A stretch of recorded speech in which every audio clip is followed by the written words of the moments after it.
the board. It's 9:30 a.m. and today is Tuesday, October 6th. My name is Brian Zumwalt. I'm the director of the county's Office of Technology and Innovation. I'll be playing the role of technology moderator for today's virtual meeting. On the panel with me is Don Kroll from the county attorney's office, who'll be serving as process moderator. Before we start the meeting, I'd like to do a quick roll call and make sure we've got adequate communications. And so today we will start with Commissioner Eggers. Good morning, Brian. I'm here. Thank you, sir. Commissioner Seal? I haven't seen Commissioner Seal yet this morning. We'll come back to her in a minute. Commissioner Welch? Good morning, Brian. Good morning, sir. Commissioner Long? I've also not seen Commissioner Long this morning. We'll come back to her as well. Commissioner Justice? Good morning, Brian. Good morning, sir. Commissioner Peters? Good morning, Brian. Good morning. Commissioner Gerard? Morning, Brian. And we'll try Commissioner Seal one more time. Can you hear me, Commissioner Seal? I can, thank you. Good morning. All right, Good morning. Madam Chair, I'll turn it over to you. Okay, thank you. Well, first on the agenda, we have 3 cases for the Countywide Planning Authority. So we will start there with these public hearings. Good morning. Agenda item number 1 is case number CW 20-13, which is a proposal by Pinellas County to amend the countywide plan map from residential very low to residential rural regarding 2,919.5 acres, more or less, located in the East Lake Tarpon community. The public hearing was properly advertised. An affidavit of publication has been received for filing. An email has been received from the Council of North County Neighborhoods conveying support of the proposed amendment by the member residents and the board, and 1 email has been received in opposition. The matter is properly before the authority to be heard. Okay. We need a presentation from the staff. I don't think so. We've sort of looked at this before. Yes, Commissioner Eggers. Yesterday we received a letter from one of the engineers in the area talking about riverside development and vested rights that they have, and by doing this, it would be considered a taking. So, wondering if anybody from staff could respond or talk to that. Thank you. I can take a try. I know that based on information that was relayed from the planning department, this property currently carries, keep in mind what you all are looking at today is the county-wide plan. The property currently contains designations under your county plan for the unincorporated areas that limits development to half an acre. So we see no difference in the before and after, as this property is already limited to half a unit per acre density wise by the county plan. Okay, thank you. Okay, thank you. Any other questions? All right. I am one more comment. Yeah, please. Yeah, thank you. I'm assuming now, Barry, that this completes the process to reverse the action that was taken and putting this 1/2 unit per acre now back in the countywide plan as an alternative and specifically for this area. It does not mean anybody in that area can still annex. They just won't be able to annex at anything more than 1/2 unit per acre in this area. That is correct. Our plan was in place, but obviously if they annex to a municipality, then the countywide plan would be the governing document that would limit the municipality, as an overarching plan. Any amendment to that would have to come back to the commission. So, so yes, that by doing this, you in essence lock in the 1/2 unit per acre, unless it was amended by approval of this board under an amendment to the countywide plan. Okay, and again, just as a reminder, I think it was 10-2 vote from the Forward Pinellas group that's supported this action. So thank you. Okay. We don't think we need to hear from the, well, this is Pinellas County. Okay. I Guess I can close the public hearing and entertain a motion. Move approval, Madam Chair. We need to take public comment if there's anybody out there. I know. Okay, do I have a second though? Second. Okay. Brian, do we have anybody who would like to comment on this? At this time, if there are any members of the public that wish to comment on agenda item number 1, the countywide map amendment, please hit *9 on the telephone or hit raise your hand virtually in the Zoom meeting. And Madam Chair, it doesn't appear that we have anybody that wishes to speak on this item. Okay, if there are no further questions, all in favor, please raise your hand. Thank you. Motion passes 7-0. Okay, item 2. Okay. Item number 2 is case number CW 20-14, which is a proposal by Pinellas County to amend the countywide plan map from activity center, employment, office, public, semi-public, retail and services, residential medium, and residential low medium to activity center regarding 63.8 acres, more or less, located in downtown Palm Harbor. The public hearing was properly advertised. An affidavit of publication has been received for filing. 1 email has been received in support of the proposed amendment. The matter is properly before the authority to be heard. Thank you. Do we feel the need for a presentation? Just a question. Commissioner Eggers?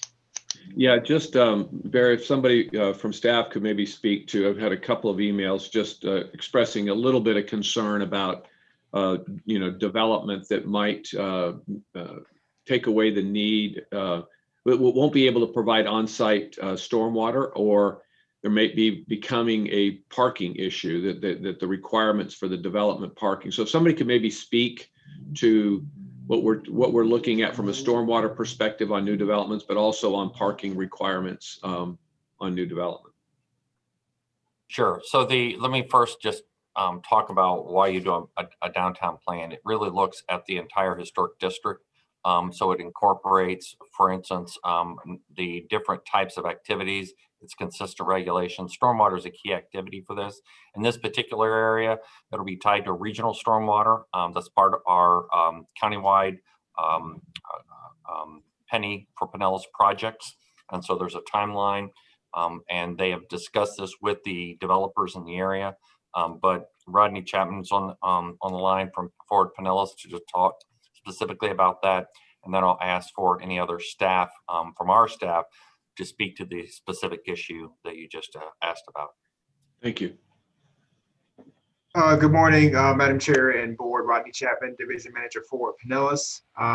The aspects of stormwater, as the County Administrator referenced, are a key redevelopment activity because of the nature of the area with a grid network, older community, not a lot of stormwater facilities existing in downtown Palm Harbor. There will need to be a regional approach taken, as he mentioned, and that is contemplated in the master plan. Secondly, when it comes to parking, when you have downtown redevelopment, parking is always a challenge. And so the master plan contemplates strategies such as incorporating additional on-street parking and other public parking availability to help meet that need, because you most likely will not be able to have enough on-site parking to allow the type of redevelopment, as well as on-site parking on some of these small lot sizes. Kelly is also on the line to speak specifically about the stormwater issues. Yeah, I was just on the parking. Thank you for the stormwater conversation. The parking, are there requirements for the parking on-site parking, and that they can pay into a parking bank to offset that, or is it just pretty much a non-issue that we're going to be letting development occur without regard to parking requirements in any event, and whether it's on-site or banked parking or whatever? Just somebody could speak to that. Commissioner, I believe the strategies are multiple. They are things such as on-street parking to be allowed to be counted towards your off-site requirement. Also, I believe the county staff is looking at some sort of pay in lieu fee, which would allow for a property redevelop with the developer paying a fee that could go into a fund that could pay for publicly available parking to all sites as well. Okay. And Okay. Scott is on the line. He can speak specifically, but that's correct, Commissioner. I mean, you're really looking at offering flexibility to where you can consolidate more of a downtown look, consolidate parking rather than have each individual building have to provide for its own. So if Scott, you could answer specifically the Commissioner's question regarding parking, and certainly Kelly can answer questions regarding stormwater. Sure, Barry. Actually, parking is not contemplated in the master plan. That's really kind of getting into the details of zoning. So parking itself isn't addressed in the master plan. We are addressing parking in the actual zoning that would follow this. And one of the things that we're looking into is actually a parking bank, to where someone could pay a fee into a parking bank and that money could be used to make further public parking improvements. But the actual parking standards themselves will come in the zoning. And outside of the actual kind of 3-block central downtown area, we really don't foresee, really any parking issues, as you sort of branch out into the neighborhoods, because the land use is permitted and the limitations to the floor area ratios and so on and so forth, that would be, it really wouldn't amount to parking problems that we'd foresee there. Well, for your optimism to the future, I hope that that's the way it works, and we'll just have to, as time goes on, be very careful and watch what that creeping of parking into the neighborhoods that surround it can create a bunch of different challenges. But I know that we'll be looking at that as we move forward. Thank you, Scott. Thank you, Kelly. And Okay, thank you. Any other questions? Rodney as well. Thank you, Rodney. Okay. If not, I'll entertain a motion. Move approval. Second. Thank you. Do we have any public comment on this, Brian? At this time, if there are any members of the public that wish to comment on agenda item number 2, please raise your hand virtually in the Zoom meeting or hit *9 on the telephone. And Madam Chair, we do have one person that wishes to speak. This is Michelle. Oh, I'm sorry. She just lowered her hand. There's nobody that appears that wishes to speak on this item. Oh, I'm sorry. We do have one. We have people keep raising their hands and lowering them. I'll go to the first one on the phone line. Last 4 digits, 1330. If you can unmute yourself and give us your first, last name, spelling, and address, you'll have 3 minutes to address the board. Hi, good morning. David Baldergettis Jr. I live on Georgia Avenue in Palm Harbor. Regarding this downtown Palm Harbor master plan, to me, this issue appears to be an attempt at a third-party transfer of development rights, possibly incorporating parts of unincorporated Palm Harbor. And regarding the sewer and water infrastructure, it seems to me that this downtown plan is an evasive political play.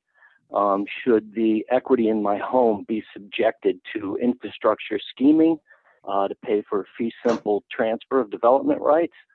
I don't believe that sound political policy. And like I had said before, I'd be forced to defend myself using statute 817.034. And I think we need to be clear as to how we're going to pay for sewer and water infrastructure. Thank you. Thank you. And Madam Chair, there's nobody else that wishes to speak on this item. Okay, well, we can close the public hearing. We have a motion from Commissioner Egger, second from Commissioner Welch. All in favor, please raise your hands. Motion carries 7-0. Item 3. Agenda item number 3 is case number CW 20-15, which is a proposal by the City of Largo to amend the countywide plan map from public, semi-public to retail and services regarding 4.36 acres more or less located at 4825 East Bay Drive. The public hearing was properly advertised. An affidavit of publication has been received for filing. No correspondence has been received. The matter is properly before the authority to be heard. Thank you. Do we have any questions? Do we want a presentation? No? Commissioner Welch? Well, Madam Chair, several of us did see this at Fort Pinellas. I was going to make a motion if you were ready for it. Oh, sure. Okay. Do I have a second? Second. Okay. We will close the public hearing then. Brian, do we have any? Thank you, Madam Chair. At this time, if there are any members of the public that wish to comment on agenda item number 3, please hit *9 on the telephone or raise your hand virtually in the Zoom meeting. And Madam Chair, we don't have anybody that wishes to speak. Okay. If there are no questions from the board, all in favor, please raise your hand. Item carries 7-0.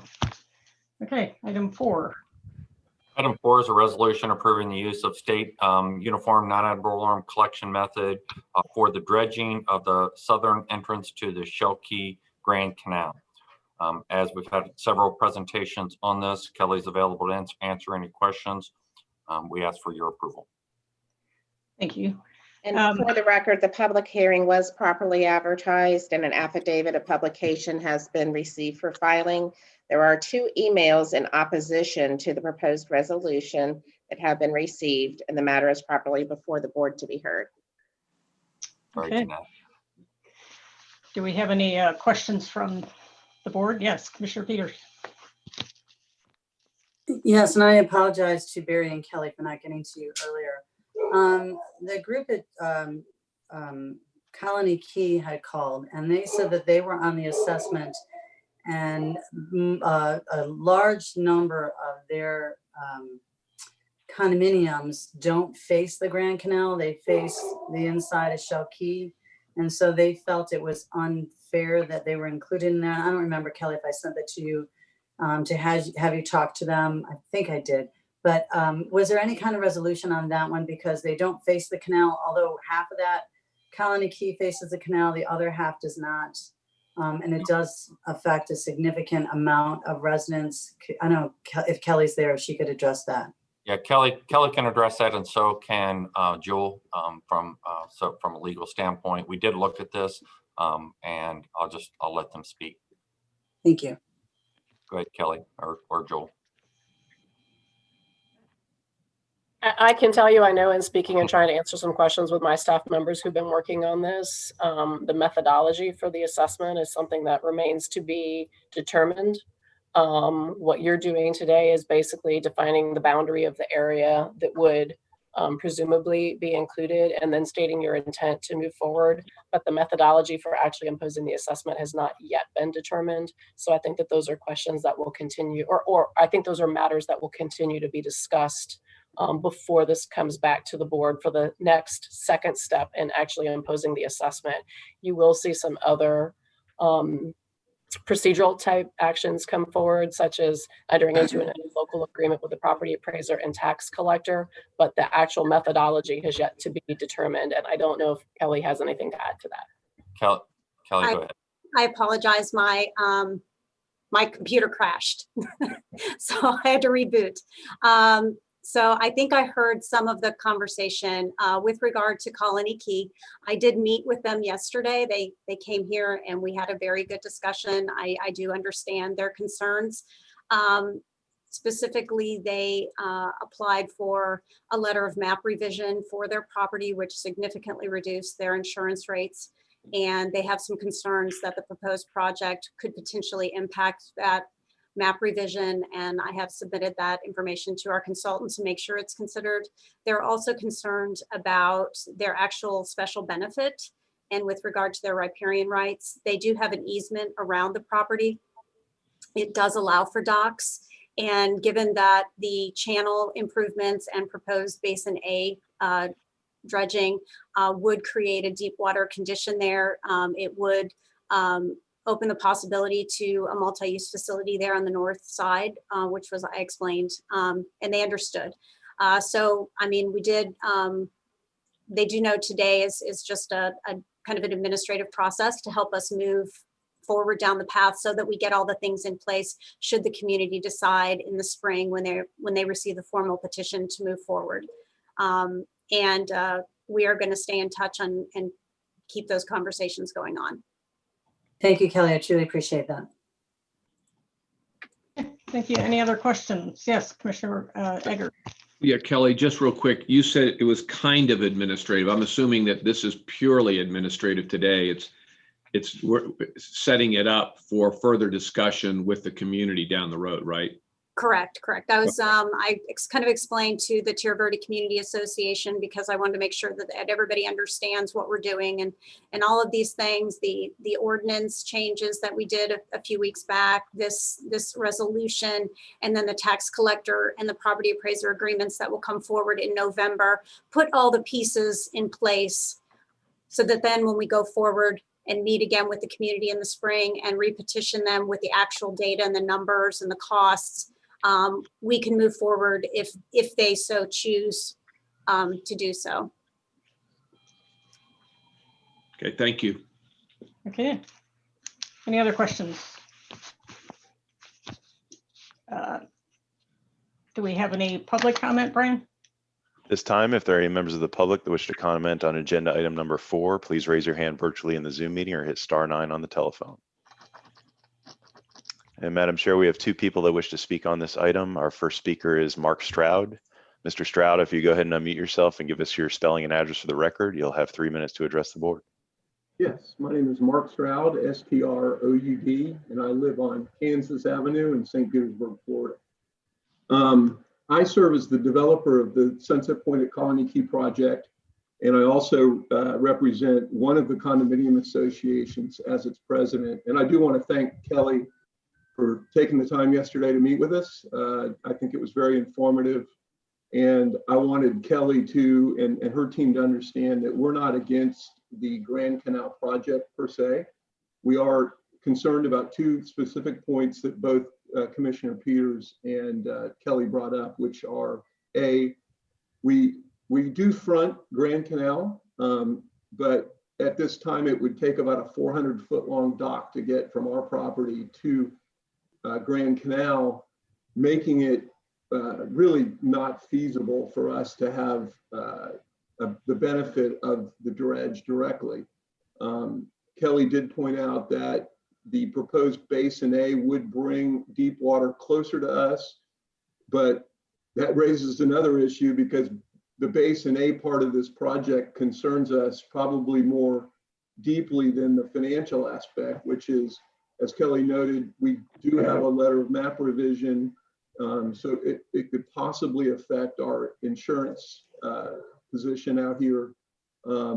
But even aside from the insurance provision, taking away the natural sand beach in front of our property still exposes us to the fetch of the opening of Paso Grill Channel. Our property is surrounded by an upland retaining wall. It is not a seawall. It's not intended to have water on it. That upland retaining wall was permitted by the county. And our consultants have told us we need to be very careful as this project moves forward to make sure that we're not negatively affecting our property from potential storm damage in the future. So again, we're not opposed to moving this administratively forward and working with Kelly and her team as her consultants are engaged, and we'll bring our folks in as well. But I just wanted to make sure we were on record that we are not opposed to the Grand Canal project. We are opposed to paying for something we can't use. And we are very concerned, and we would be opposed to the Basin A portion as it's currently drawn. Thank you. Thank you. And Madam Chair, we have one more speaker. Our next speaker is on the phone line, last 4 digits 1330. If you can go ahead and unmute yourself and give us your first, last name, spelling, and address for the record, you'll have 3 minutes to address the board. Hi, good morning again. David Ballard Geddes Jr. I live on Georgia Avenue in Palm Harbor. My question to the board is, why should Shell Key take precedence over the issues surrounding Dunedin Causeway and Hurricane Pass and the necessary reconfiguring of the Dunedin Causeway Bridge? I feel using all of our tax money patronizing an issue down at Shell Key of less importance than what is needed on and around Dunedin Causeway is malfeasance. Furthermore, I feel as though that some of the issues surrounding Hurricane Pass were created by the Will Dunn Reclaimed Water Plant. 25 years ago, they brought out a dirt on the beaches out there, which henceforth clogged Hurricane Pass, and Hurricane Pass is in needing of dredging. And I feel as though the Dunedin Causeway issues take precedence over the Shell Key matter. Thank you. Thank you. Madam Chair, we did have one more hand that went up during that exchange. This is Courtney. I don't have a last name, but Courtney, if you'll unmute yourself and give us your first, last name, spelling, and address, you'll have 3 minutes to address the board. My last name is Schroeder, Schroeder. I'm from Tarpon Springs. I understand that you guys are, delegating the information to Barry Burton now as far as the mask mandate, but I did want to speak out in opposition to that, whether someone wants to listen to it or not. Ma'am, we're not on that agenda item yet. Would you be willing to wait until we get there? That's fine. Okay, thank you. Making sure the citizens get to be heard about it. Yep. Right. Okay. All right. Are there any further questions from the board? I entertain a motion. Of approval, Madam Chair. Second. Thank you. There's nothing more. All in favor, please raise your hand. Thank you. Okay, item 5 is public comment. And if you'd like to make general comments on something that is not on the agenda or that is on the consent agenda, please do so now. If you want to comment on the state of emergency, please wait till item 16, which is right after the consent agenda. At this time, if there are any members of the public that wish to be heard, please hit *9 on the telephone or raise your hand virtually in the Zoom meeting. And Madam Chair, it appears we have about 4 people that wish to speak under the citizens to be heard. And we'll start with Karen Mullins. Ms. Mullins, if you can unmute yourself and give us your first name, last name, spelling, and address for the record. You'll have, are we doing 2 minutes, Madam Chair? No, 3. 3 minutes. You'll have 3 minutes to address the board. Thank you. Good morning, everybody. Not used to being first, Brian. Okay, I would like to comment on the Gladys Douglas property. I'd like to encourage the county to continue in the pursuit of acquiring that property for the city of Dunedin. I would also like to formally complain about the Pinellas constitutional officers using their office to campaign.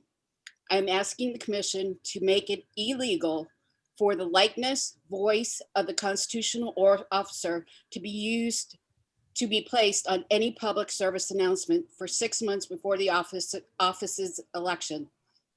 I am appalled at the audacity of the current officers' abuse of the taxpayers' funds, particularly Julie Marx's campaign to retain office. I have previously commented on the sheriff's abuse of taxpayer money to campaign.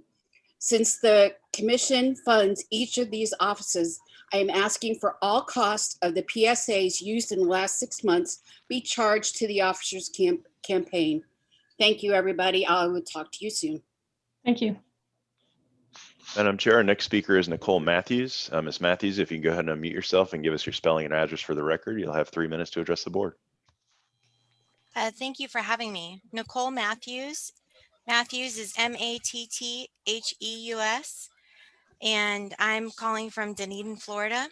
Thank you. I just wanted to, first of all, thank the commission and encourage them to continue their efforts in acquiring the Douglas Hackworth property if we are given the opportunity again.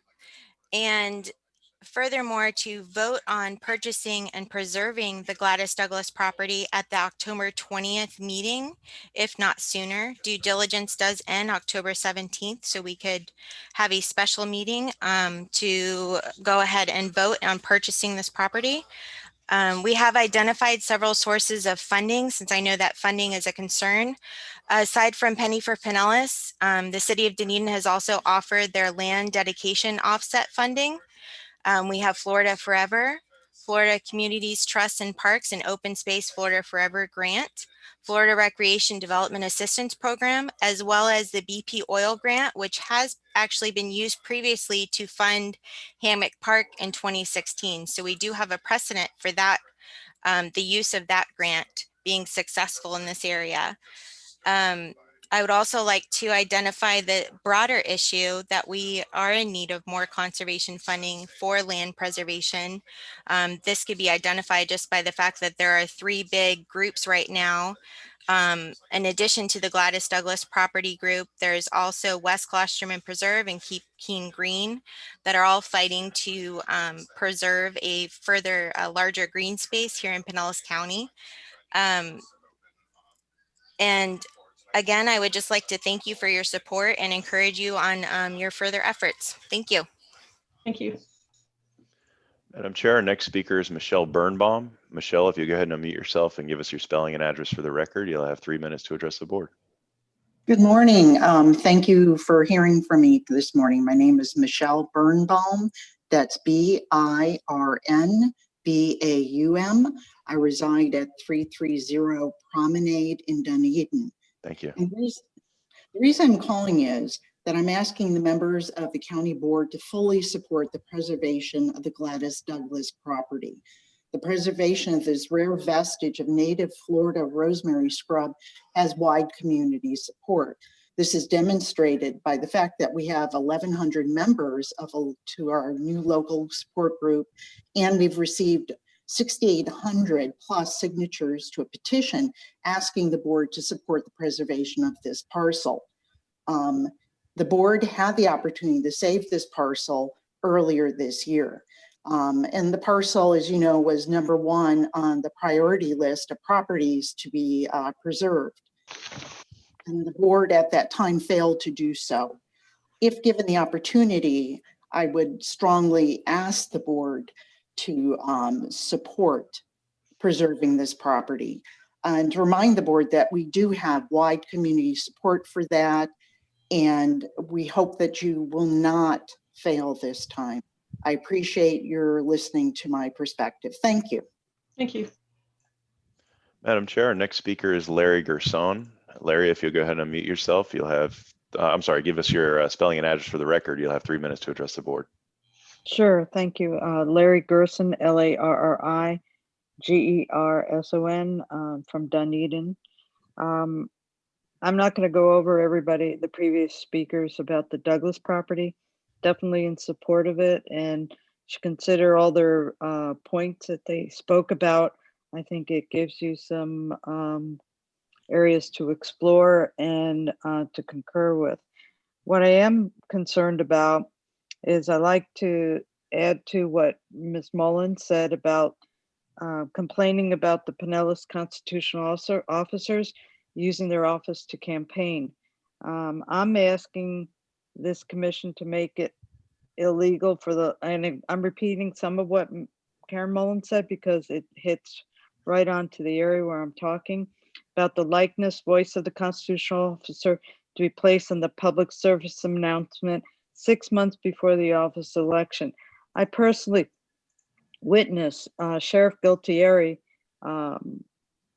post these announcements looking for hire for officers, and at least 10 times in the last week.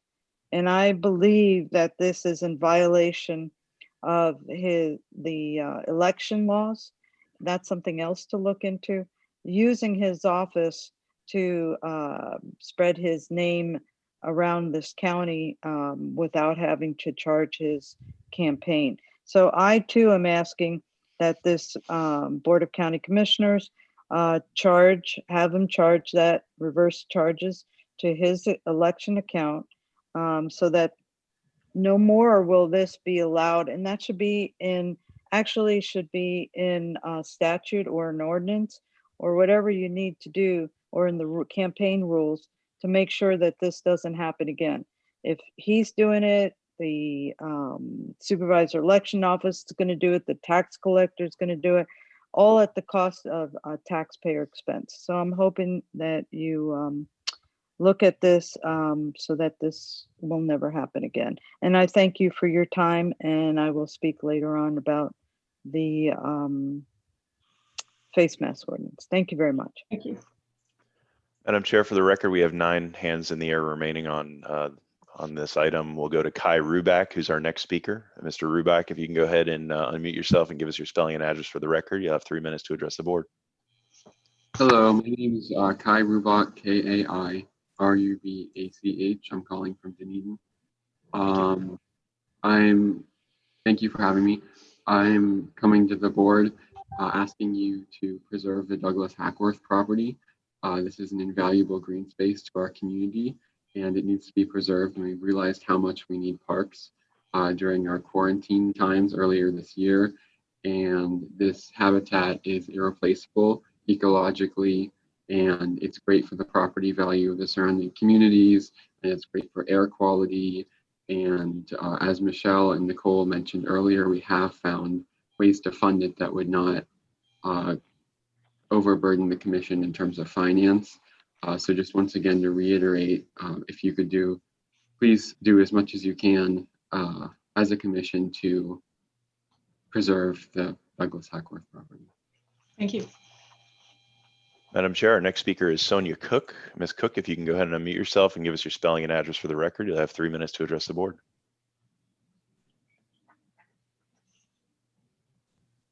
Sonia, can you hear us?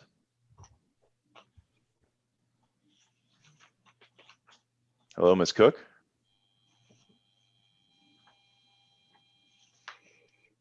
I see that she's unmuted, but I think she might be having technical difficulty. We'll try to come back to her in a minute. We'll go to our next speaker, which is Devin Waite. Ms. Waite, if you can go ahead and unmute yourself and give us your spelling and address for the record, you'll have 3 minutes to address the board. Hi there. My name is Devin Waite. I live in Oldsmar, Florida, and I'm also here to express continued support of preserving the Gladys Douglas property. I was actually able to walk around on it a few weeks ago and almost couldn't believe how beautiful it was. I shot some footage while I was out there, and I've emailed it to all of the commissioners, and I really hope that you all have had a chance to review it. Seeing what would be lost really helps underscore how crucial our action at this exact moment is. And as Michelle mentioned, the numbers of support in creating a preserve have been growing by the day. We have more people attending sign wavings, signing the petition, joining the Facebook group, and increasingly news and radio outlets becoming involved. And I think it's become abundantly clear that the community will not let this property go quietly. And to that end, I want to echo what Nicole said about requesting a special meeting to vote on purchasing the property should it become available, and request that this commission sort of let us know what the plan is. And moving forward, I hope that this opens up a larger conversation about increasing funding for land conservation in the county. Thank you. Madam Chair, our next speaker comes in on the phone line, last 4 digits 1663. If you can go ahead and unmute yourself and give us your first, last name, spelling, and address for the record, you'll have 3 minutes to address the board. Hello? Hello, can you hear me now? Yes, ma'am. Hi, my name is Aluna Michaels, Michaels. I'm at 2348 Black Oak Lane in Clearwater, around the corner from the Douglas property. I'm here to echo the same things of wanting to preserve that property, to feel even more connected to it since it's in my neighborhood, walking distance. And I don't want to take as much time repeating everything, but having a special meeting, seeing the value of the endangered species on the property and the plants, and it's just very important to me. And I I'm fairly new to the area, and I've met a few people who are maybe in their 40s and 50s who will tell me how they lived there and they would, their parents would take them back there and have such a strong connection to that piece of land. So, and plus all the people doing things in the Facebook group, it's just hoping that we are paying attention to that. And so I'm just echoing everything they all said. Thank you. Thank you. Madam Chair, next speaker, I don't have a name. It's a business name. It looks like Metamorphosis Inc. If you can go ahead and unmute yourself and give us your first, last name, spelling, and address, you'll have 3 minutes to address the board. Morning, everyone. My legal name is Bridget Bendoon. Most people know me as Lita Edwards. I own a business and I also reside here in the city of Dunedin. Bridget, just real quick, can you move a little closer to your mic? You're a little bit faint right now. Can you hear me better now? Much better, thank you. Okay. Yes, so I've been, ever since I found out about the Gladys Douglas property, I immediately became involved with a team of people. I act more on the activist side. I am not educated in the ways of politics and stuff, but I have managed to find a couple other groups of people that know that area. And between Michelle and Nicole and myself and Sierra Suncoast, we've all worked hand in hand together on the back scenes to do as much as we can for the Gladys Douglas property. I think, the scrub, everything on it is so valuable that in 200 years, there's nothing there that you're going to be able to replace as it is. We are losing our, ecological system. When I moved to Florida, I moved here because it had such a vast wildlife offerings. That's one thing that we pride ourselves on. We pride ourselves on being the tourist capital. But we're taking all the beautiful places that's left that we're saying is there for the sake of development and for money. I have a big slang that every life is big to the one that lives it. So it doesn't matter if you're a small critter or if you're a human being or if you're a coyote with nowhere to go. You can pretty much account that everything that's living on that property is assured death if this proceeds, because they're landlocked in pavement all the way around. You can look at an aerial map. So I'm just begging and pleading with anyone out there. We have managed to talk to enough people, make enough noise. We have more news people coming in on this now with us, and we're not going to stop. And I think this is very important. It's been very important for me to commit my heart and soul into something so profound.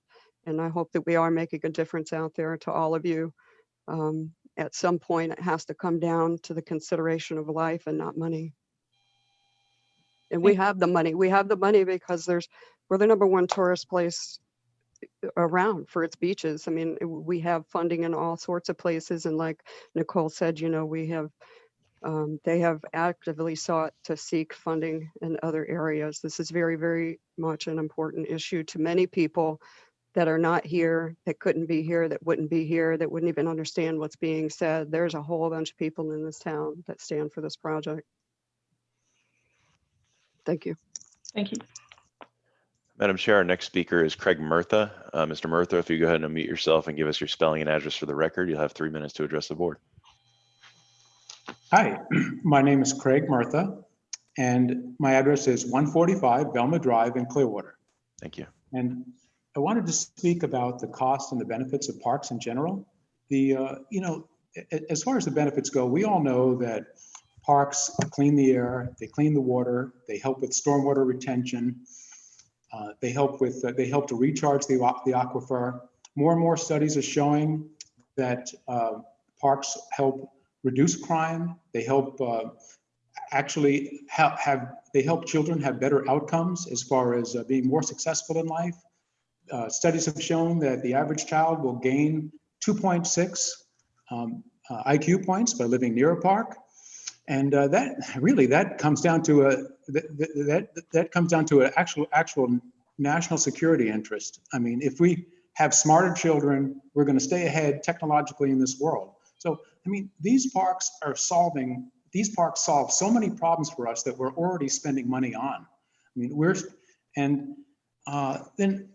and also the physical benefits of parks. I read one study that people living near green spaces, had abilities to get out in these green spaces, to keep their weight down. And, that study also, at the end of that study, they said that by keeping our body mass down and keeping our weight down, we can actually reduce our medical expenses by $1,500 a year on average per person. So, and then let's talk about the cost. Well, obviously land is costly. We're in a hot real estate market, but I think that probably in the generations in the past, land that was conserved was always conserved in hot real estate markets, because that's when the developers are beating at our door trying to develop this land, like, you know, Brooker Creek and all these great preserves that past commissioners have set aside for us. They always did it. It was never easy. You know, we're never going to get the situation we want. We're never going to get the real estate market we want. You know, it's unfortunate that, you know, sometimes we can fall into a slumber during slow times in the real estate market and not acquire these lands. But then we realize when these developers are pounding on the door that we have to acquire these lands because of the benefits that I mentioned and so many more. I mean, we don't have time to go into all the studies and all the benefits of these lands. So, and then the other thing is, I know we've committed to $15 million a year in this county, which is about $1.5 million per, I'm sorry, $15 million over 10 years, which is about, it averages out to $1.5 million per year. If you divide that over 1 million people in our county, that's only $1.50 per person per year. I know that when you consider all the benefits that I mentioned and all the benefits that you mentioned, excuse me, that you know about parks, we know that it's got to be worth more than $1.50 a year. What if we spent $25 per year per person? That would be $25 million.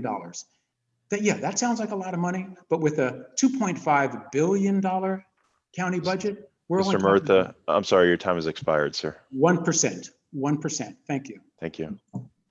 Madam Chair, for the record, we have 6 remaining speakers. Our next speaker is Kelly Johnson. Kelly, if you can unmute yourself and give us your spelling and address for the record, you'll have 3 minutes to address the board. Yes, thank you. My name is Kelly Johnson. That's KELLYJOHNSON. I'm at 571 Shady Grove Drive in Dunedin, Florida. Thank you for hearing us here on this issue. I am calling in, like everyone before me, in support of preserving the Douglas Hackworth property. For me, it's not necessarily about what's going on right now, but it's what's happening in the future.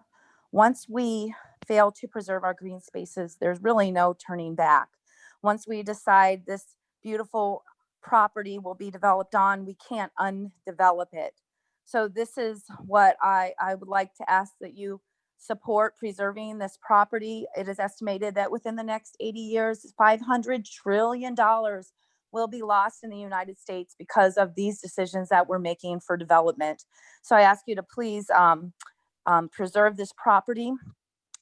There are other places that these developers can develop on. If they don't find this property, they don't sell this, we don't sell this property to them, they will just find somewhere else to build. So please help us on our preservation efforts. And I agree with the last caller. I think we do need to look at how much we are paying per person in this county for preservation efforts. Perhaps we need to look at a way that we can raise more money per person so that we will not have to go through these kinds of things in the future. Thank you so much for your time. Thank you so much for your work.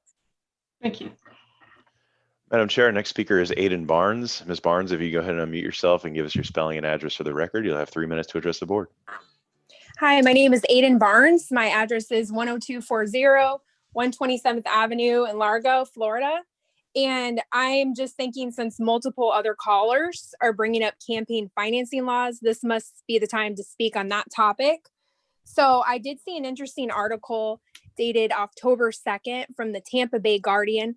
It stated the following: voters received a mailer from Pinellas County Commissioner Janet Long.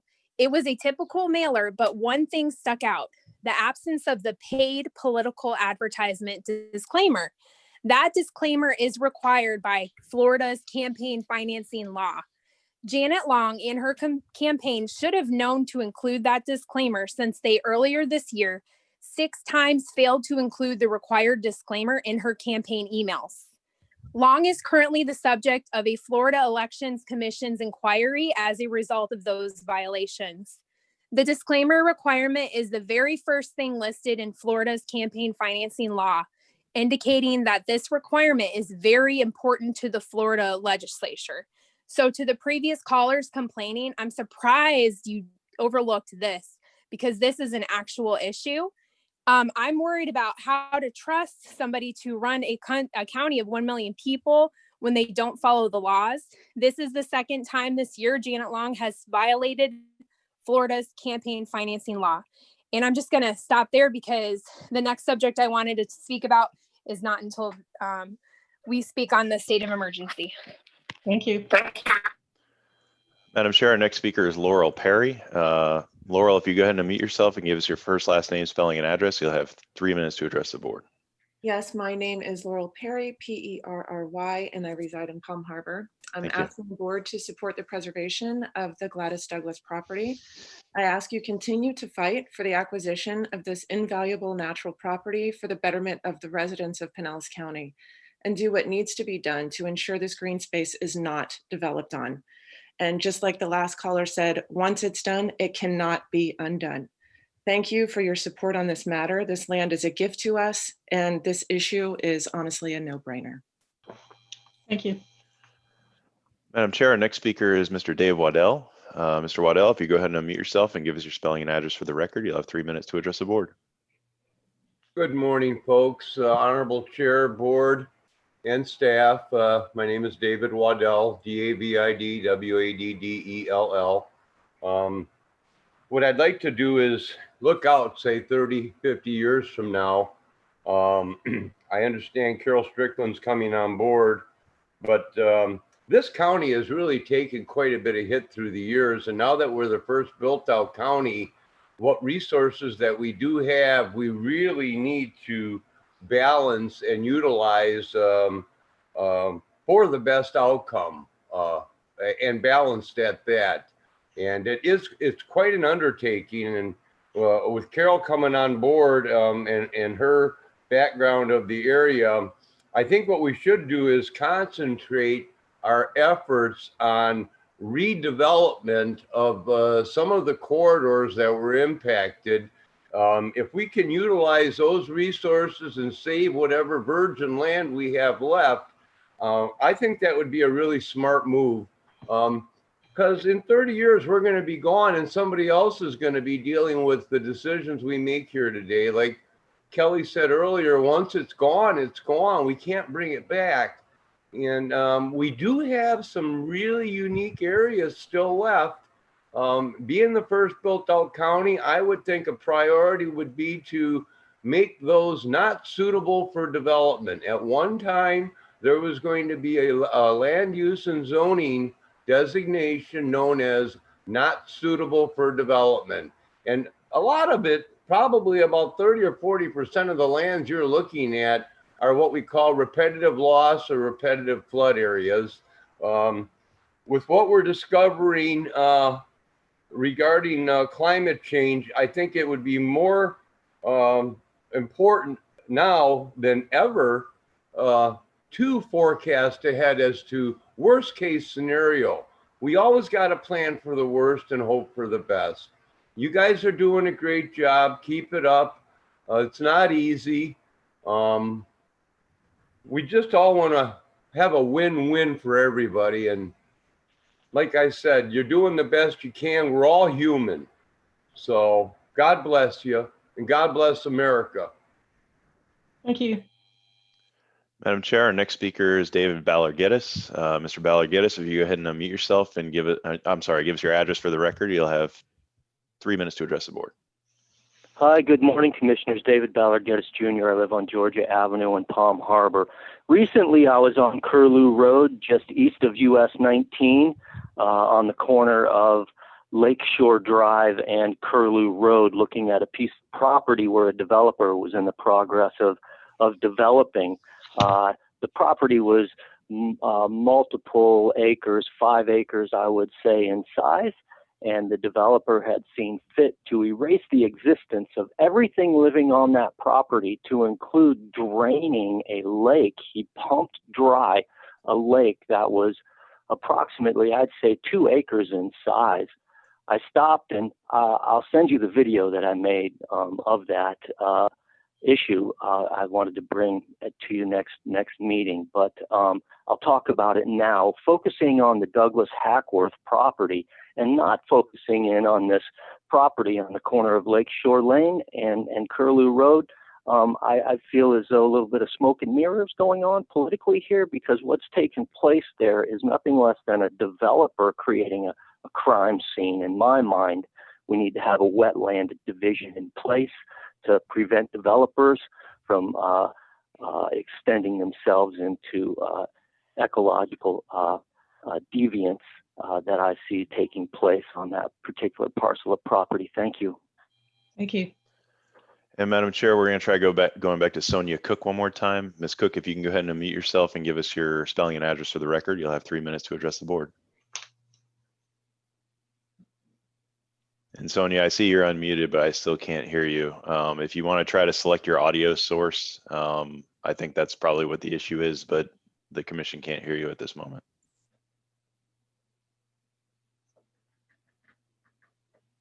Sonia, can you hear me?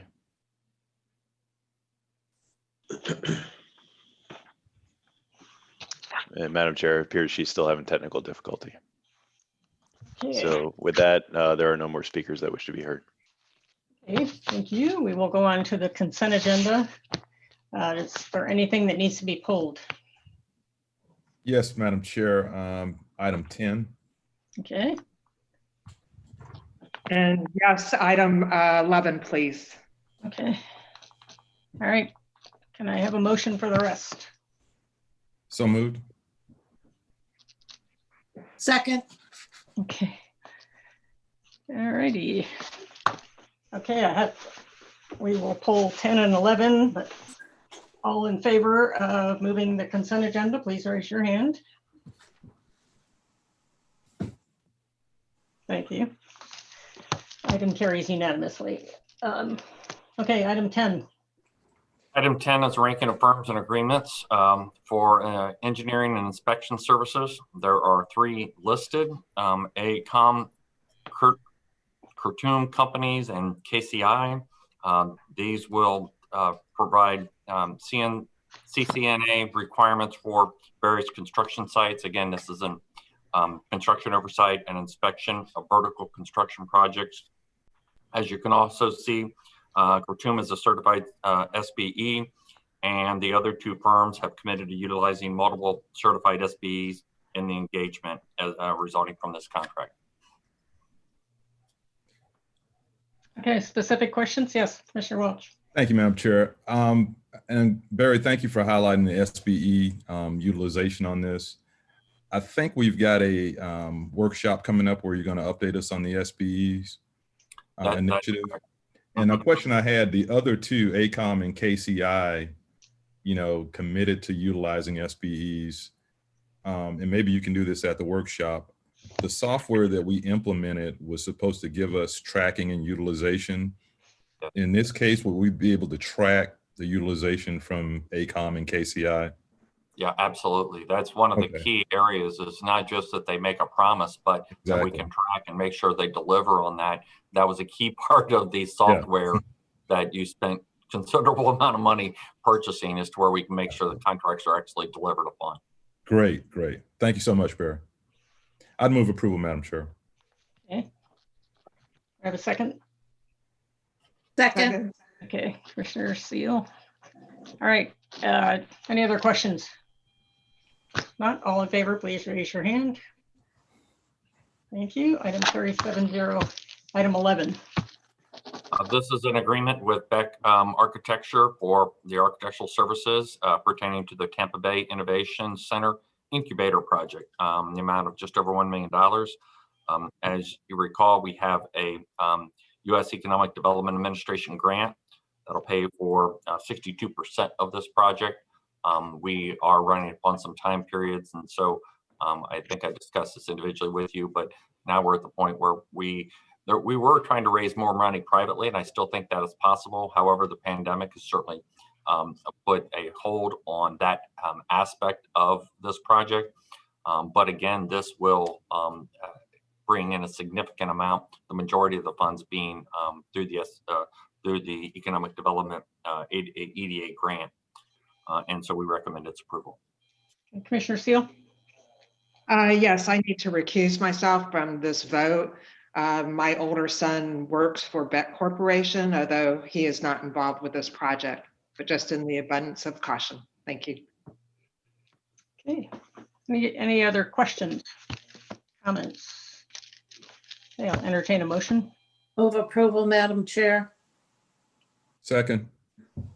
Okay, we have a motion from Commissioner Long, second from Commissioner Welch. All in favor, please raise your hand.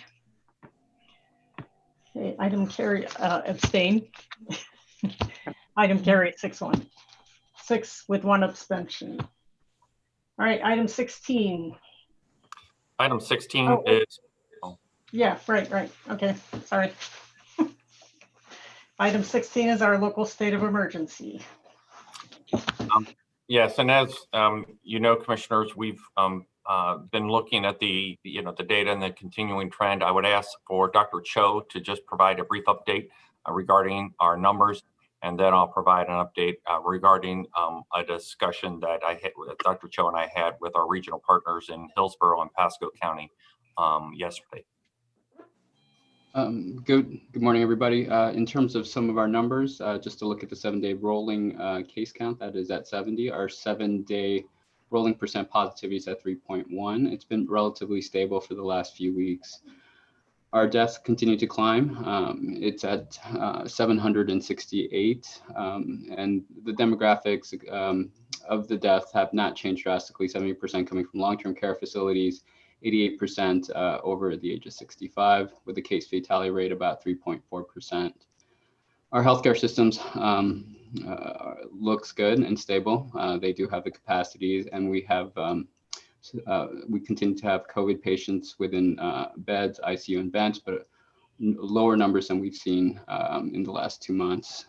In terms of the schools, looking at the number of cases that we've seen at the schools over the last 2 weeks, we have 18 staff that were found to be positive and 44 students from the public and charter schools. And with that, I'll stop there in terms of the numbers. One of the questions you asked at the last meeting is regarding the what are the, not just the metrics, but the conditions that we should be evaluating to make a determination about whether we eliminate the mask mandate, or if we were to do something like that, what would be the conditions that we would reinstitute a mask mandate, and some of those discussions. It's a very difficult conversation because it's not a hard and fast number. It's more conditions on the ground. This is not something that we're just struggling with. They're struggling with it in every jurisdiction. As you know, there was 21, all the major urban counties have a mask mandate. You've seen 2 remove that. There's some others that are, discussing it. But, each individual case is a little bit different. Yesterday, Dr. Cho and I had a meeting with the health director and county administrator of both Hillsborough and Pasco County, and really discussed how to look at this as a region. We're one region. Folks from Pasco come down here to work. They go into Tampa to work. We have as many people coming out of Hillsborough County into Pinellas County as we do Pinellas going into Hillsborough County, which really talks about the region. Dr. Finan had previously said that he would work with his counterparts, including our health department directors, regarding what are the things that we should be considering when trying to make some of these decisions. They met once. They'll meet again this Friday. I've asked that they provide information back to us and what those parameters are, if they can, by the next meeting, which is October the 20th. And I think where we're really trying to do is look at the issues that are specific to the county, but also specific to the region. Then we can also factor in state and national, trends and things like that. Those would be good guardrails for your consideration as we go forward on this. Regarding the mask mandate, my recommendation is we extend the emergency order, which obviously extends the mask ordinance. The mask ordinance, I know it's controversial. I know people disagree with it, but we also know it works. We're seeing it in our schools where we're not having large outbreaks. We're seeing it throughout the nation. And our 2 foremost experts, which, is the director of the CDC and Dr. Fauci, both say that masks work and masks save lives. So, with this, I recommend that we pass or continue this and pass this today. As there was some confusion from some of the comments that were received, the commissioners simply delegated for the off week for me to extend it. And so we have it back here before you today, and we'll place it back on the agenda for your consideration in 2 weeks at your regularly scheduled Board of Commissioners meeting. So it'll be every other week. That is consistent with how other counties are doing that. They're actually putting it on once a month in some places. So, having this discussion every 2 weeks seems consistent. So anyway, with that, I'll stop. And also, Dr. Jameson is on the line, and the sheriff, should you have any questions. Thank you. Thank you. Questions from the commission?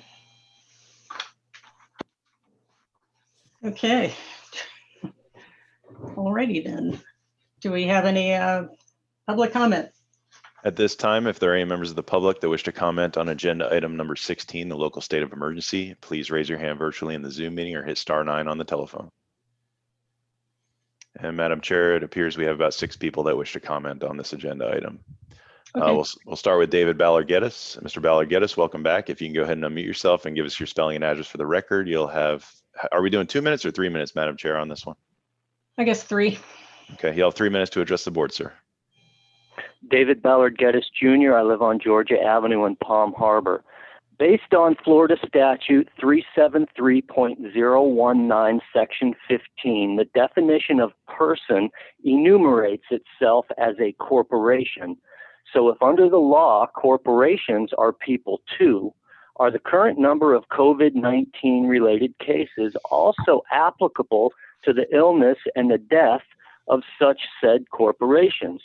Federalist Paper number 28 references a disease in need of political doctors. A disease of faction is referenced in Federalist Paper number 14, seen as a faction of corrupt integrity in Federalist Paper number 10, an infection in Federalist Paper number 63, a germ in Federalist Paper number 41, seen as a disease most incident to deliberative bodies most apt to contaminate their proceedings in Federalist Paper number 37. These symptoms are seen as liable, chargeable, in need of physicians to prescribe a remedy to an illness of deliberate choice in Federalist Paper number 38, an illness of choice, as calculated from Article 2, Section 1, the 12th, and the 20th Amendment of the U.S. Constitution, holding us in its arms till we could feel its disease, John Lennon once said, which brings us clearly to the Reclaim Water variance that states that the applicant literally owes their health, safety, and religion. Imagine that, a cholera and Ebola pandemic transmitted through our sprinkler system, intent on killing Christians as based on the 14th Amendment. I feel as though this issue that I just spoke of needs to be surfaced. Thank you. Thank you. Madam Chair, our next speaker is Mr. Dave Waddell. Mr. Waddell, welcome back. If you'll unmute yourself, you'll have 3 minutes to address the board. Honorable Chair, board, and staff. I think every day we learn more about this disease. It's unfortunate that our president caught it and his staff. It just goes to show you, even with the most extreme measures, you're susceptible. Sheriff Bob, God bless you, and I hope you're doing good, buddy. And this thing is evolving as we proceed.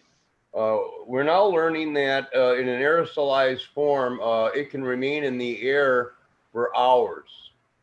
And that's why I brought up a couple of weeks back about down the road, we really need to concentrate on our ventilation system so that we can capture this virus and eliminate it through a filtration system of a MERV 13 or better and UV lighting.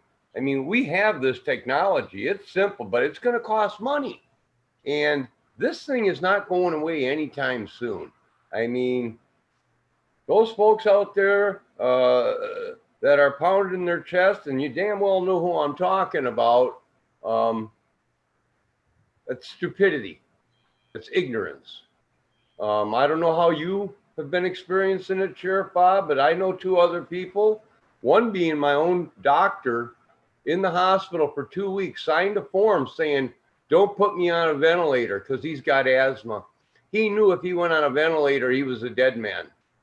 He said he almost died twice. He went into involuntary convulsions because of lack of breathing. They had to strap him to the bed until they could anesthetize him and put him in a semi-coma. So that's how real it can be. I think, Dr. Cho, we want to look at contact tracing. That's our next tool in the toolbox. Mask is a no-brainer. We keep the masks. That's the only thing that we really got, okay? But Dr. Cho, now I want to start getting some hard answers from you on contact tracing. You're the state guy, and the state runs the contact tracing. So now is your time to shine. We're below 5%. I think you said 3.5. So it's time to put up or shut up, because otherwise that tool means nothing to us. Or you don't have a plan. You don't have a tool, and you don't have the resources. So now you got the kids getting it. My God, where are we without contact tracing? We're right back to where we were months ago. Now we got to shut it down. Mr. Waddell, your time has expired, sir. You can't contact trace. Thank you. Thank you. Madam Chair, our next speaker is Aiden Barnes. Ms. Barnes, welcome back. You'll have 3 minutes to address the board. Hi there. I gave my address earlier, so I don't need to again, probably. So 2 weeks ago, the commissioners delegated extending the state of emergency to one unelected party, Administrator Barry Burton. Barry Burton just stated that there are other counties doing this too. I'd like to know which counties. There are lots of counties in Florida. This is the first I've heard of it. And just because other counties are doing this does not make it right to silence your constituents. I was unable to call last week about the state of emergency because you did this so that people can't call in. The video of that September 22nd meeting is available to the public on YouTube. At hour 2, minute 40, Commissioner Pat Gerard stated she's tired of people calling in every week. Commissioner Long complained it takes too long and she has too much work. One important note is that the commissioners make $100,000 a year to work part-time. This is your job, to listen to constituents.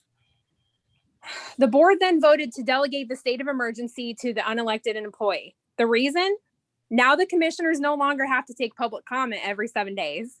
That's right, they delegated the state of emergency to prevent the citizens of Pinellas from calling in, when by law, the commissioners should be renewing it themselves every 7 days so the public can comment, because this is an important issue. Kathleen Peters, thank you for standing up to Janet Long, because she was complaining how listening to callers adds too much work for her. Peters stated, it's a slippery slope when you represent the people but don't want to hear from them. We represent them. We need to hear from them. We work for them. The commissioners voted it in anyways. It's time for a change. Pinellas citizens, you have the power to vote for necessary changes to the Pinellas Board of Commissioners so we can be heard. The commissioners have also disregarded a recent important order from Governor DeSantis. This order states individuals can no longer be fined for COVID restrictions. Yes, that's correct. No fines. The governor's order supersedes this county's orders. The governor also shared important new CDC data. Now, according to the CDC, people under the age of 50 have a 99.98% chance of recovering from COVID. If you're 50 to 69, you have a 99.5% chance of recovery. Anyone 70 plus or with multiple severe preconditions is safer at home. But the rest of us have to get back to life because life is for living. I'm calling on the board or Barry Burton, I'm not sure anymore, to end the state of emergency, to end the mask mandate. As the doctor stated, ICU bed availability in Pinellas is now at nearly 27%. As in past weeks, only about 6% of ICU beds are even occupied by COVID patients. Ms. Barnes, your time has expired, ma'am. Thank you. Thank you. Thank you. Madam Chair, our next speaker is Virginia. I don't have a last name, so Virginia, if you unmute yourself and give us your first, last name, spelling, and address, you'll have 3 minutes to address the board. Name is Frizzle, Frizzle, Crown Drive, Largo, Florida, 33774. Thank you. Hello, Commissioners. The resolution of the SOE, which is a resolution, is written wrong. Basically, we no longer refer to the World Health Organization, whereas Executive Order 2051 is no longer in effect, whereas Executive Order 2052 is no longer in effect, whereas even Executive Order 22112 is no longer in effect, which is referred on your resolution. 252.3A, which is recognized by the governor by executive order rule. The governor is the executive rule. 252.36, the governor is authorized to delegate such powers.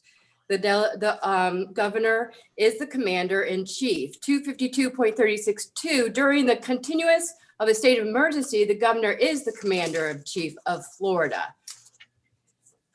Again, there's hospital beds.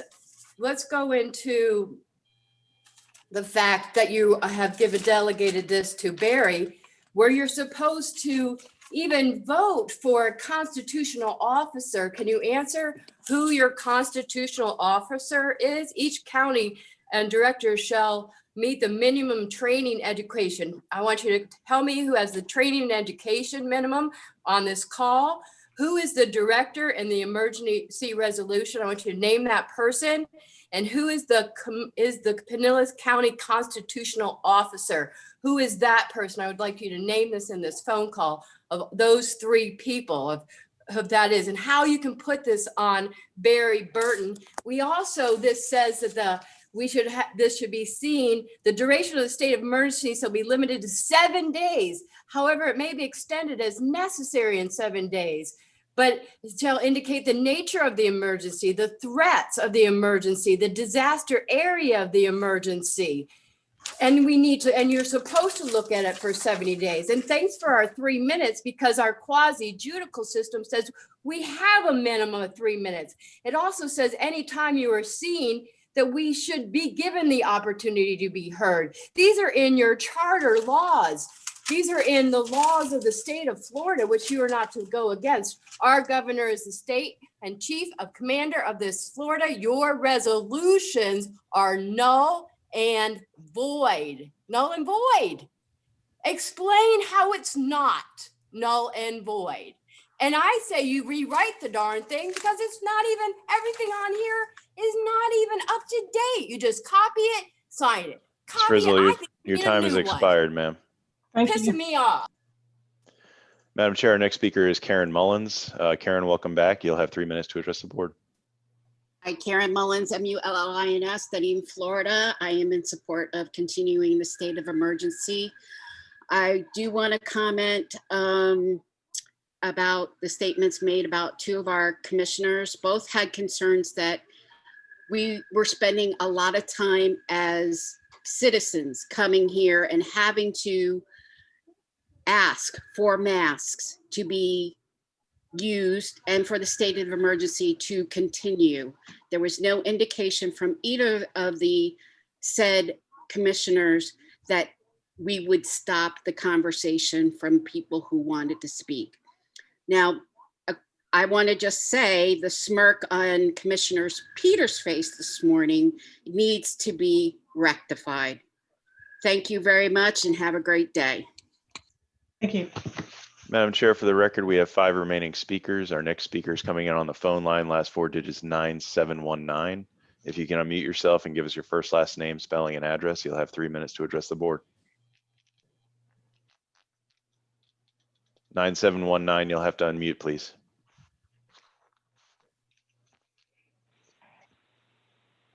Hello. Hello. My name is Mike Brutzman. I live in Morningside community in Clearwater, Florida. Okay, thank you. Yes, I want to first address something that Mr. Burton just said. And it sounds like we're forming an interjurisdictional emergency management agency, and that has to be approved by the governor. So hopefully we can provide that if we're making any decisions based on that. Also, I want to reiterate that the Pinellas County website publishes an organizational chart with direct authority of the citizens over this Board of County Commissioners. I just wanted to reiterate that. Also, everything I'm about to say is found in statute 258.32, Florida statutes, and it's going to echo some of what was just said, but who is the acting county emergency management agency director? Is it Barry Burton? Is it Kathy Perkins? Who's handling this? And if it's not Kathy Perkins and Barry Burton was appointed, you know, where's the notification to the Florida Division of Emergency Management? I put in a public records request with them, and the last update they have is with Kathy Perkins on October 30th, 2018. Also, I echo the sentiment. I would like to see his qualifications to handle an emergency management situation. On 10/1, he signed off on the local state of emergency extension, and the public needs to know what authority is he that he's able to do so. And if none of this was performed, then Resolution 2094 is invalid, and we're violating Title 18 U.S. Code 1040 in falsifying a state of emergency. I do want to say that I do have a lot of experience outside of this with masks.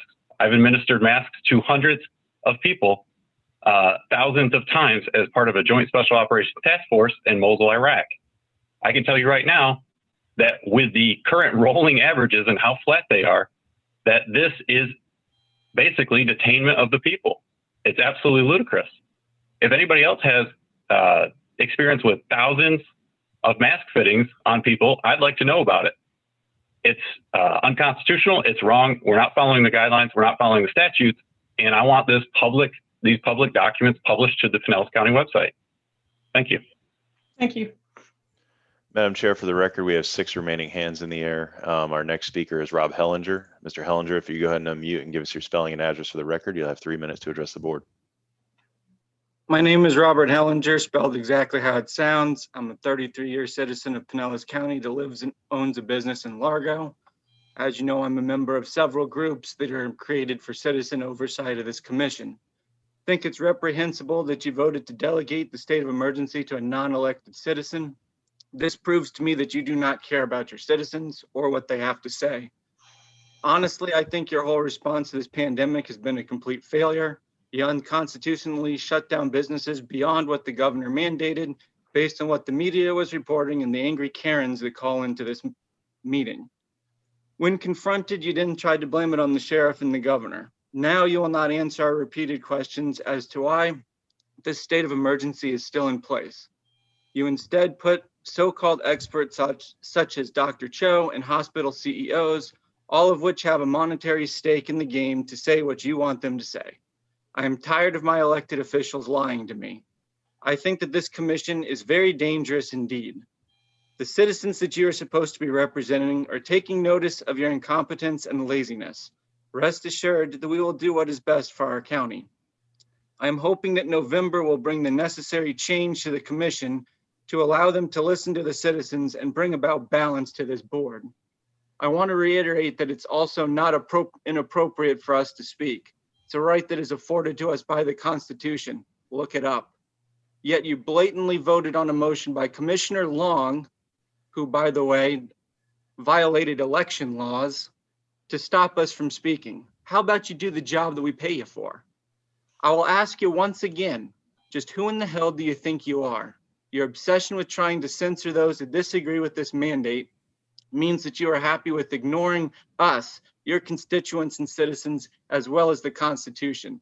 This sets a dangerous precedent and it will not stand. Thank you. Thank you. Madam Chair, we have 5 remaining speakers that wish to be heard. Our next speaker is Courtney. I don't have a last name, so Courtney, if you'll unmute yourself and give us your first, last name, spelling, and address for the record, you'll have 3 minutes to address the board. My name is Courtney Schroeder, SCHROEDER. I am in Tarpon Springs. Thank you. So I do want to, as several other people have mentioned, I want to call out the fact that you guys have delegated the responsibility to Barry Burton, who, as everyone else has stated, obviously, he is not an elected official. None of us chose him. You guys did. The fact that he's overpaid, another point, but I digress. You guys are keeping this mask mandate going along with the SOE, which I don't understand why they have to be tied together, but because you understand that there's a loophole there, you tied them together so that we can't get it taken away from us. Masks are absolutely ridiculous. If you sit in a parking lot anywhere, sit in your car, you watch people take them off of their rear view mirrors, they pull them out of their pockets. The general public cannot be trusted to put a medical device on their face that's not being used efficiently and properly. I watch people take their masks out of their pocket, stick them on their face with their hands that are unwashed. When people make the argument of, nurses and doctors wear masks all the time, well, that's not exactly a true statement, because they leave a room, they remove the mask, they wash their hands, they put on a sanitary mask, they walk into another room. You can't trust the general public to put on a medical device. You guys are not listening to any of us when we have constantly asked you to change this. You know what? You want to keep the state of emergency so that you guys can get special funding in case, God forbid, we have a hurricane? All right, whatever. Repeal the mandate for the masks. It's causing such animosity between citizens in the county that I don't understand if any of you have actually gone through one of these situations. If you have been verbally accosted in a store for not wearing a mask, many of us cannot put something on our faces, and you don't seem to understand what you're doing. You're violating bodily autonomy. You are violating informed consent. You have no idea. You are not medical professionals. And Dr. Cho, I highly doubt your ability as well. Honestly, before I say something stupid, I'm just gonna back off, but leave you with, we've got Lakeland, Manatee, Cocoa Beach, and Nassau counties have already repealed their mandates. So why don't we pay attention to what some of these other counties are doing, that there's not just, 2 in the state of Florida who have repealed theirs. Thank you. Thank you. Madam Chair, we have 3 remaining speakers that wish to be heard. Our next speaker is on the phone line. Last 4 digits 2678. If you'll go ahead and unmute yourself and give us your first, last name, spelling, and address for the record, you'll have 3 minutes to address the board. Hi, can you hear me okay? Yes, ma'am. Okay, great, thank you. Hi, my name is Denise Fougere, and my address is Jake's Path in Largo, Florida. And I was calling in support of continuing the state of emergency. I personally would like to thank the board for taking the necessary precautions and protecting the public. As someone who is 99.9% sure I had the virus in February, I think it's really easy for people to say it's not a big deal because they never experienced the symptoms. Not being able to breathe, being so dizzy that you can't focus or even walk is a very scary thing. In Pinellas, we have a large elderly at-risk population, and they need to be protected. It's clear that people in general are not following social distancing requirements. So what else can be done? It's a proven fact that the mask helps from sharing the virus. People are claiming that we should get rid of masks because of our low numbers, but I have to question if our low numbers are more so because we're low on tests. I just called community health centers, and they're a big testing center, and they have on their introductory message that they're no longer able to test for the virus because they ran out of tests. I encourage the boards to continue to do the right thing to protect our residents, continue the mask order, and not be swayed by the angry people who are trying to bully and influence you into a bad decision that could have catastrophic events and put the majority of our senior population at risk. For those who say that those concerns to stay at home is cruel and unfair, why should we be prisoners in our own home because people aren't even considerate and are really considerate at that? Please don't allow yourself to be bullied and keep the mask until it can be proven that we have enough tests. Thank you. Thank you. Madam Chair, we have 2 remaining speakers that wish to be heard. Our next speaker is Craig Murtha. Mr. Murtha, welcome back. If you'll unmute yourself and give us your spelling and address for the record, you'll have 3 minutes to address the board. Hi, my name is Craig Murtha. It's M-U-R-T-H-A. My address is 145 Velma Drive in Largo. I just wanted to thank you for being early on the mask mandate and having the backbone to do it, because obviously it's not an easy thing. You're dealing with a lot of people who are, let's just say, just a lot of craziness around this thing. I don't know why it's so hard for anybody just to put a mask on. It's very, I mean, and another thing is, if you look in countries around the world where they have been dealing with coronaviruses for 20 years, they've been wearing masks. And that's why, right away we knew that was the thing to do. And also a lot of these countries, they monitor their citizens through facial recognition, but they still have foregone that, and they're requiring masks. So it's not a hoax, and it's an important thing to do. It's an easy thing to do. I wish people would just stop with this nonsense. Let's just mask up until we reach herd immunity through, science. We're going to get there. The whole world is working on it. We're going to reach herd immunity. It's going to happen. And so just once again, thank you. And I do apologize that you have to deal with all this stuff, but thanks for staying strong and protecting us. Thank you. Madam Chair, our last speaker is Bill DeWeese. Bill, if you can go ahead and unmute yourself and give us your spelling and address for the record, you'll have 3 minutes to address the board. Hey, this is Bill DeWeese. Can you hear me okay? Yes, sir. Yes, so this is Bill DeWeese, 186 Garland Circle, like Judy Garland in Palm Harbor, Florida. And I just appreciate the opportunity to address the board and also process a lot of the things that I've heard today. So key thing is we added a mask mandate, right? So in an apolitical data perspective, we will not know the impact of the mask mandate until we remove it. We simply won't, right? We'll have to see the spike. Now, I am a little bit concerned with what I heard of two things. One, I think that the mask mandate extension is a foregone conclusion because what we've done here is set this up to kick the can down the road to October 20th. Because sounds like from Mr. Burton, we have created a sub-team to report on metrics. That's a little bizarre because what metrics have we been using, right? My understanding is as of June, we went into June, not prior to the mask mandate for Pinellas County, we went in with a positivity rate across Florida and in the county as the key thing. And I don't know of anybody. My wife has been tested multiple times. My son has been tested multiple times. I do not know, based upon their employment, I do not know anyone, private or public sector, who has not had access to testing. We don't need a test for death, right? We know when somebody dies and we can understand what they died from. So we know what the death rate is, right? We know from the earlier statistics in this meeting that 70% of these cases are in long-term care facilities. And if I remember correctly, 88% were over 85. We will always have a community that needs to be protected, but we have a very large community that needs to be freed up from this mandate. And we need to know what type, just setting this up to push it down to the end of October and even potentially 2 weeks after that, while we fumble around to figure out what a metric is when we've already had a metric and we're ignoring a lot of this data. Lastly, on the masks, just refer to LA, right? LA's Mayor Garcetti said, oh, we were bragging about having a mask mandate when he went into July and had a spike. We do not know, hardcore, do not know that the mask will, in all cases, it will always be proper for even me, a healthy 50-year-old, to wear a mask. But the last thing I'll point out is that the worst possible law, and I know this is a mandate and not a law, but you can ask your sheriff, the worst possible law to have on the books is one that is easily ignored and difficult or impossible to enforce. We're in that state now. We need to remove the mask mandate and follow the metrics we know we have and not try to create a whole new set of metrics and move the goalpost and see what becomes of it. We can always add the mask mandate, A, and B, there will always be a community that needs to honor the mask mandate. Thank you for listening to me. Thank you. And Madam Chair, there are no other citizens that wish to be heard on this item. Okay. All right. Comments from the board.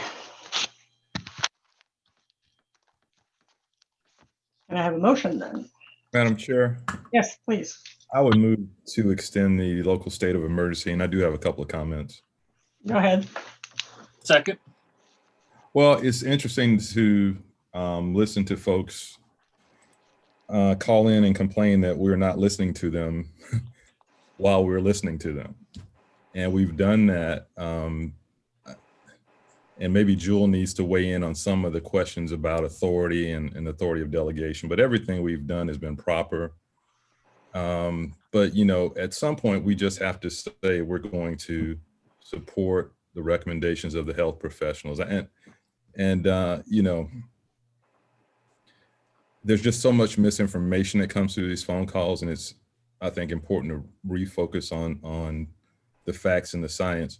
Just one comment I'll speak to is this. One person said there's a 99.6% recovery rate if you're between 50 and 69. And I've related to you some personal experiences, which I think we've all had. I think that's the power of this. Everybody knows someone that's been impacted, and we've got the sheriff right on our call today, as well as Representative Latvala and others. You know, no one's making this up. But I had a friend, a former corrections deputy in the sheriff's office, a Navy vet, younger than me and much better shape than me, although I know that's a low bar, who was released, and you may have seen it on social media, from Bay Pines after 6 months dealing with COVID. And he was on a ventilator, and he's got a long road ahead of him. And so this thing really is impacting lives, and I hate to see it trivialized by folks who call in to our meetings. I want to challenge us on our focus. I don't think our focus ought to be on how we end the mask order. That narrative was created by some folks who obviously disagree with masks in general. But I think our focus should be, as we heard from 10 doctors a couple of weeks ago, 4 chief medical officers, our own Dr. Jameson and Cho, and then 4 doctors from All Children's who wrote into us.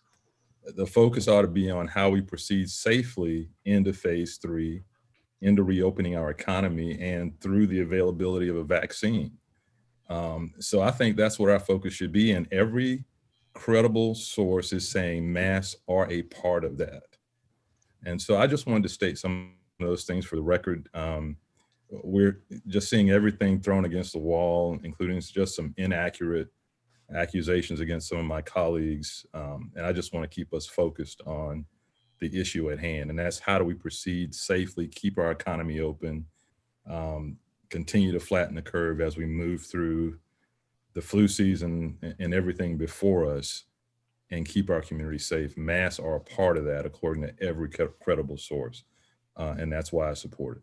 Thank you, Madam Chair. Thank you. Okay, anybody else? You have Commissioner Eggers with his hand up, Oh, Madam sorry. Chair. And Commissioner Eggers, you're muted, sir. Of course I was. Sorry about that, guys. Yeah, appreciate the last comment about moving forward and trying to figure out what's best for Pinellas County and our residents. And you know, again, the focus needs to be on where we're going as we move forward. I think the focus needs, and several of our residents, and one of the beauty of listening to our residents, have continued to ask us to focus on our wellness, our nutrition, health, you know, all of the things that are underlying to anything that we have going on in a day-to-day basis. So I think that focus needs to continue, and all the efforts that we're making on that end are important. I would also just say on the regional efforts, I have no issues, Barry, with the reaching out to the region and getting input and thoughts and ideas.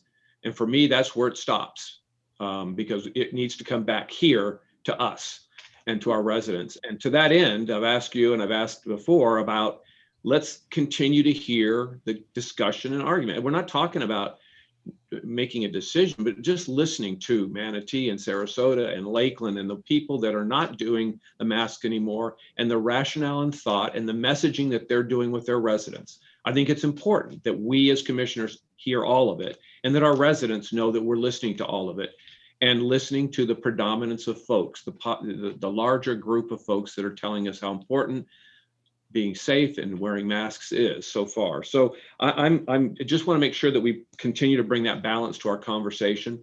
And I do think that this idea of, you know, I wasn't in support of it, but if we're going to have this every 2 weeks, what we're trying to do is send a message to everybody that we will consider the ordinance every 2 weeks, but that we're going so that people can understand through the expectation process that they don't have to worry about it every week, because it allows people to worry too much or not enough or whatever. So I think putting some expectations out there are important. I of course think we should be hearing from folks every week, and that we should be making that decision. But I think letting folks know now that we're not going to be doing it at least lets everybody kind of have more of a calming effect in between the time. So I think managing expectations is important. So those are the three things I think. Just continue focusing forward, continuing looking for positive results, continuing to challenge our thinking always. I think it's always a healthy thing, regardless of the direction we end up going. Being careful, but listening to the regional impact, and then trying to manage our expectations with our residents, because who would know that this would be going on for 6 months? And we still don't know how much longer it's going to go on. So, you know, we're all in this working hard and trying to keep each other together here. So thank you, Madam Chair. Thank you. Anybody else? Yes, Commissioner Long. Yes, thank you, Madam Chair. While I wasn't going to make any comments, now that I've heard my colleagues, I feel compelled to correct some of the information that was made here this morning. First of all, you all know that I have served on our state association board at the executive level, and I serve on a couple of regional boards, which have a very big vision for our Tampa Bay region. Pinellas County, as you all know, is a very transient county. Many of our citizens go from Pinellas to Hillsborough to Pasco down to Manatee for their daily jobs, and then they come home at night. So having a regional approach to decisions that affect public health and safety and the very life and death issues that people are facing with this virus makes perfect sense to me, especially given that we have one of the best international airports in our region that folks are flying into to conduct their businesses and come over here to Pinellas County. We're getting ready to go into our traditional tourist season. And if people think that our mind should only be focused on the boundaries of Pinellas County, well, I mean, that's just not reasonable, and that's not what leaders do. Secondly, I have never said ever to anyone that I do not want to hear from our citizens. So please don't say that again. It is totally not true. I also heard more than one person make reference to the fact that I talked about having too much work. My point, I don't know that those were the exact words that I said. It was 2 or 3 weeks ago when I made that motion. My concern was that every single week we have sat here listening to the same people make the same argument, almost word for word. And when you take into consideration that there are 1 million people in this county, there are thousands of people who have made reference to their thoughts and tried to share with them. They don't have the luxury of calling and speaking in a public meeting every single week. On top of that, you all know, because we are a team here, we are receiving hundreds and hundreds and hundreds, and I wouldn't think it might be unreasonable to talk about thousands of emails and phone calls from our citizens.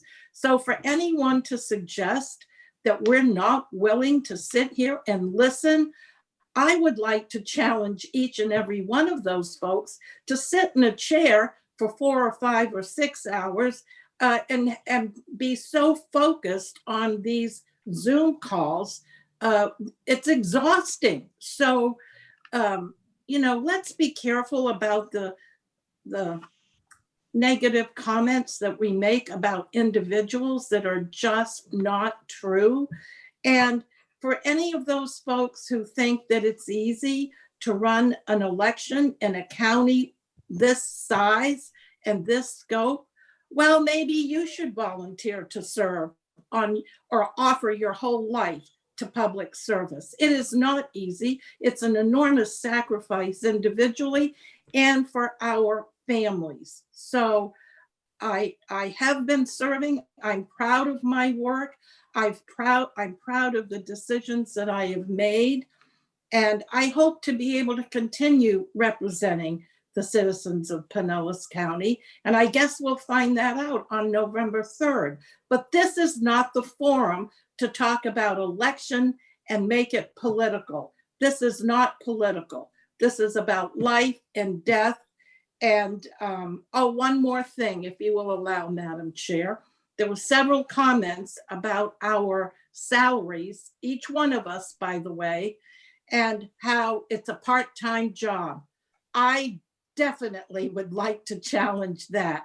I bet you there's not too many people on this call that are working 60 or 70 hours a week and losing sleep at night, trying to, keep on thinking about and working on how you have the strength and the courage to go forward and make these tough decisions.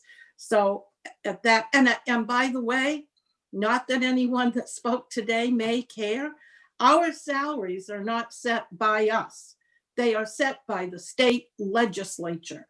So please, let's make that clear and not repeat those things again. It just doesn't fly with me. Thank you very much. Thank you. Anybody else? Yes, Commissioner Peters.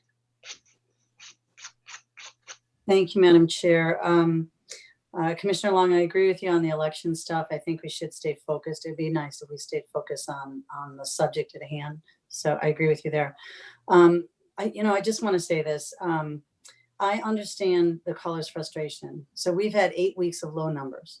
And then we had 2 weeks, kids went back to school, and we were really worried kids were going back to school, and we thought there would be a spike. So 70,000 adults and children went back to school, and we expected a spike, and we said, no, we need to be patient. And then Labor Day came, and the numbers went up, did not go up when kids went back to school. And then Labor Day came, and we said, oh, we have to be patient. Memorial Day came, 4th of July came, we saw spikes, we have to be patient. So we've asked people to be patient. And now we've been long past the Labor Day. I think we're 5 weeks past Labor Day. The governor announced on 10 days ago on a Friday that the state has opened up. So as of Saturday, everything was open up. It may have been Thursday that he announced it. And it was Thursday he announced it. So Friday. So we're on 12 days of the entire state being open. And our number, and we did assume that we were going to have a spike, right? So we're 10 days out from the state opening up completely, and we've not seen a spike. And so I understand the frustration of the people because we don't have a spike. We're looking for a spike. I expected a spike. After school started, I was convinced we would have a spike, and I felt that we needed to keep the emergency order in place because of that. Labor Day, okay, I bought into it. Now the state opening, I'm concerned. I think I'm expecting a spike. We're 12 days in. We still don't have a spike. Yesterday was a 2.8% positive rate. The day before was a 2.87% positive rate. So the bars are open. People are congregating. You go downtown St. Pete, you've got lots of people downtown congregating. Once they're sitting down, they're not wearing a mask. Once they have a drink in their hand, they're not wearing a mask.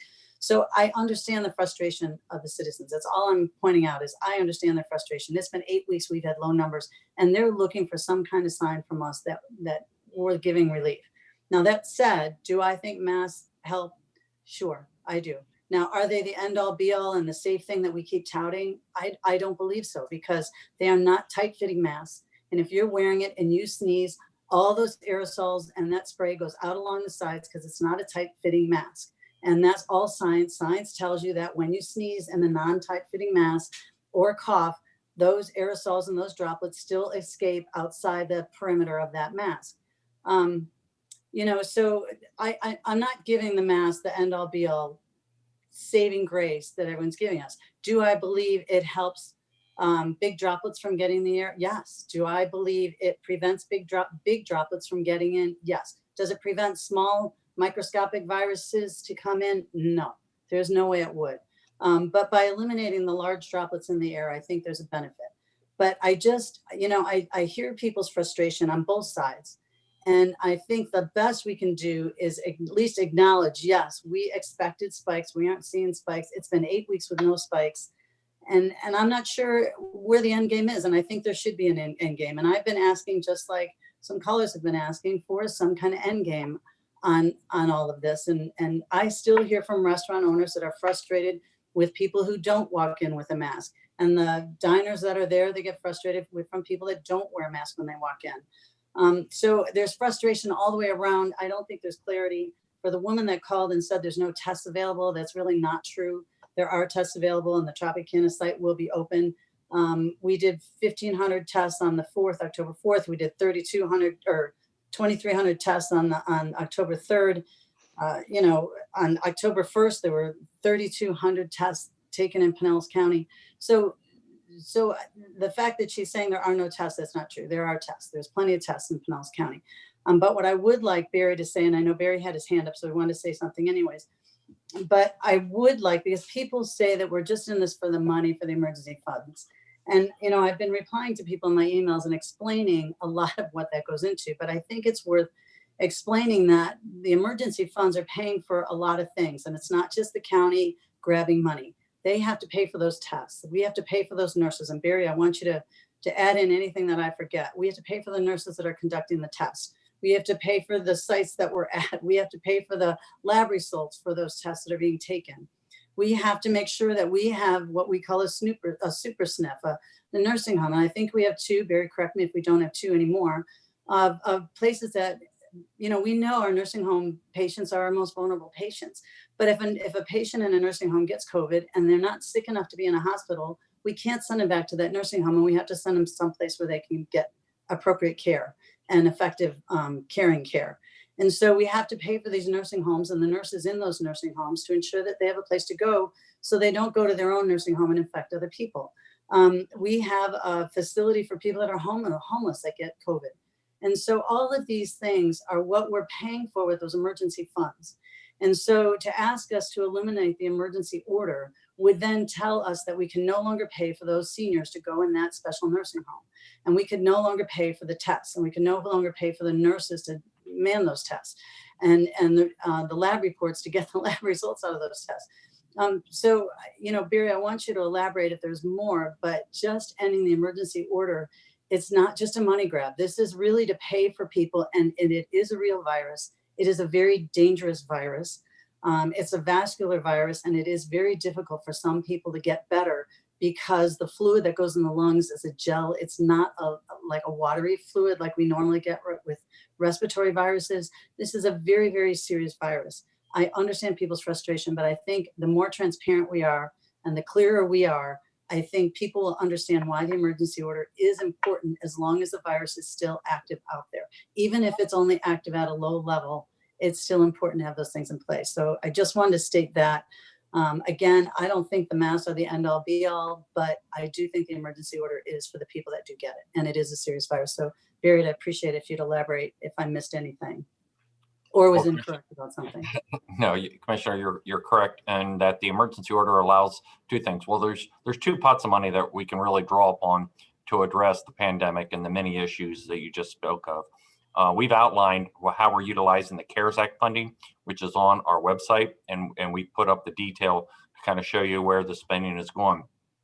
At this point, though, we're also trying to make sure that that money goes out to help people that are impacted by the pandemic.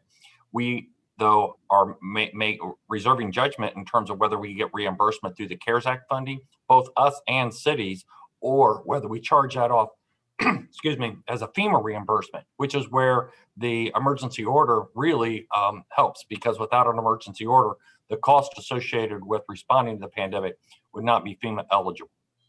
From that standpoint, though, kind of the heart of the question is really people saying that there's a financial interest. We're not paying for Dr. Cho's staff or any direct costs. There's no financial benefit from the pandemic to anybody's budget. It is simply for additional expenses. And Dr. Cho, we're doing test kits, we're paying for contact tracing and things like that are an expansion as a direct result of the pandemic. It does not increase his budget. It does not help or pad to where he can do additional things. The same way with the hospitals. We've provided PPE where they've been short, same way with the nursing homes. But it's very, very specific and to cost directly associated with that. Some of that we've paid for directly. A lot of it we've got out of state resources. Same way with the testing center. So far, they've been paying for those contact nurses or contract nurses. And so and then there's partnerships that have been developed locally to be able to augment those resources. Some of that will end up being charged back to the CARES fund. But again, we'll reconcile that as we go along. What we didn't want to do is make a determination early on until we see the draw upon those dollars from the various from community groups of food pantries, people that businesses reimbursements for the impact, and individuals paying for rent and utilities and things like that. So there's nobody directly benefiting. It's simply additional costs associated with pandemic. In many cases, it's us buying supplies and providing them to them. What I was going to comment before is to Commissioner Egger's point is we're certainly not looking at coming together regionally as a decision-making body. It's simply to share information to where we can bring it back to our independent jurisdictions. The commissioners of those independent jurisdictions may make very different decisions, but at least we're collaborating on the type of information we're looking at. And again, working with the hospital CEOs, medical directors, because from their standpoint, they work certainly across the region also. And I have conversed with Sarasota County. They simply just made a different decision. They felt as though it wasn't right for them to do a mandate. They did a recommendation, strong recommendation. Manatee, I read about. I didn't receive a response back, but it seems like they only had they didn't have their ordinance set up that it would individuals and businesses. It was only on individuals, and therefore, with the governor's order, they removed it because of the governor's order. Right. Anybody else? I don't believe we have a motion yet. Yes, you do. I made one. Okay. And I'll second it. Okay. All right then. I did have one other question, Madam Chair. Go ahead, please. Just Barry, could you just expand, because the question has come up on how we can continue to enforce our ordinance in light of the governor's order, and you hit on it, the business focus versus individuals. Correct. Our ordinance, which was a local ordinance, and it was actually crafted to be less punitive, because by doing it as a local order, then it did not imply a criminal charge. So it's simply a citation. And that was for individuals or businesses. So we're asking businesses to enforce the order or the ordinance. And so with the governor's order, obviously we will not do that with an individual, but continue to focus on businesses, of which we have issued 0 citations from the sheriff's office. St. Petersburg has issued a few to businesses, but countywide, we have not issued, even prior to the governor's order, a single citation to an individual. It's really been about compliance and trying to get broad compliance to try to, curb and make sure that we try to do everything we can to keep community spread from occurring. Thank you, Madam Chair. Okay. If there's nothing else, we have a motion and a second. All in favor, please raise your hand. Thank you. Item carries. Opposed? No. I have one question, Madam Chair. Please go. If you would allow, I know the sheriff is probably going to leave us. Can I make a comment quickly on the sheriff's camera issue that he brought forward? And sure. I mentioned to him I might bring this forward. I want to thank the sheriff. You talked to us a few weeks ago about your taking a second look at that. And I think it's a good step forward for the county in terms of transparency and expectations, all the things you talked about. So thank you for taking another look at that. On the fiscal part of that, I don't know how that when that would come back to us. I might not be a part of the conversation, but I'm very supportive as I sit here now of the additional cost that you estimated. I think it was $3 million or so. And I just wanted to know when that would come to us and how we would handle that in the budget, maybe to Barry or the sheriff. We'll let the sheriff speak to the issue in terms of his pilot and likely timeline. Then I'll address it how we've considered that as we dealt with our budget this year. Well, thank you, Commissioner Welch, and appreciate the support for that. I think it is important, and the technology has drastically changed. I first started looking at body cameras and met with the CEO of one of the major companies back in 2012. So this isn't something that we haven't considered and something that we haven't given some due diligence to for a long period of time. There are a number of reasons, and I'm not going to get into them and rehash them here and take the time as to why we hadn't moved forward previously. But one of the significant contributing factors was where the technology was. And I can tell you, as we went through an analysis over the last few months from a number of different vendors and did our diligence on the topic, is that it has exponentially changed for the better. And it is something that I absolutely endorse, embrace, and we need to move forward with for a whole lot of reasons, and not the least of which is, and a lot of time has been taken here in your time about people complaining about listening to the public and listening to constituents, and really not worried about what our individual feelings are, but what does the community feel? And I can tell you that that's something I've done extensively on this topic, and listening to the community, and hands down, the community supports this and wants it. But what goes with that, and it's been a factor, gets to the heart of your question, is the price that goes with it. Remember, we have dash cameras in 560 cruisers. We download 17,000 video events a month now. Now, on top of it, with the body cameras, the cost will be, and we've priced it out, will be $3 million a year. It's a 5-year contract. So the investment for the county in this will be $15 million over 5 years. On top of that, there are also, it's inherent, it's got to be, dealing with public records requests and dealing with administrative aspects of it. So there will be some additional, I would imagine, we'll cost that out, probably a few $100,000 in recurring costs for personnel that will be necessary when you're going to equip over 800 people with the body cameras. So it is not a purchase, it's more of a subscription model, which has a lot of good attributes to it, because the cameras get replaced every so often. And it's automatic within it. There's a number of government contracts, and we'll buy under one of the existing government contracts where this has already been negotiated. We're going to use the same vendor that Clearwater has committed to. I know St. Pete is exploring different vendors. I believe that they're due to go to City Council pretty soon on it. And Pinellas Park is using the same vendor. So, and this is the same vendor that Hillsborough County Sheriff's Office is using, as well as Tampa Police Department. And there are some benefits to using this vendor because of interoperability between the systems. So there, as far as the cost is concerned, I simply don't have the money. I don't have $3 million. I would anticipate this coming to the commission probably sometime late November or December would be the time frame. In fact, I got an update yesterday on it. I was hoping that we would begin the field trial, and I'm not calling this a pilot. A pilot is you're test driving it and making a decision whether you're going to do it. The ship has sailed, we're doing it, and I'm 100% in, and we're going to implement it. We need to work out the logistics, and that's what the difference, and that's what a field trial is. So I would anticipate a November, December time frame, and then probably asking you all for the funding, make a commitment to the company, and begin the across-the-board implementation sometime after the first of the year. So I think that's the time frame that we're under. But there's a lot of logistics. That we do have a date where the field trial will start, and that's going to be October 26th is when the training will occur, and we'll begin moving forward with that.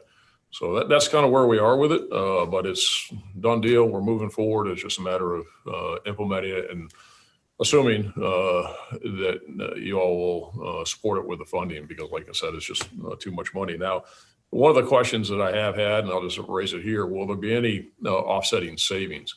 And the answer to that is yes, but not really anything that's going to be realized anytime soon. And the reason why I say that is because we do have dash cameras, and the system comes with we have to have the dash cameras that are married up to the body cameras.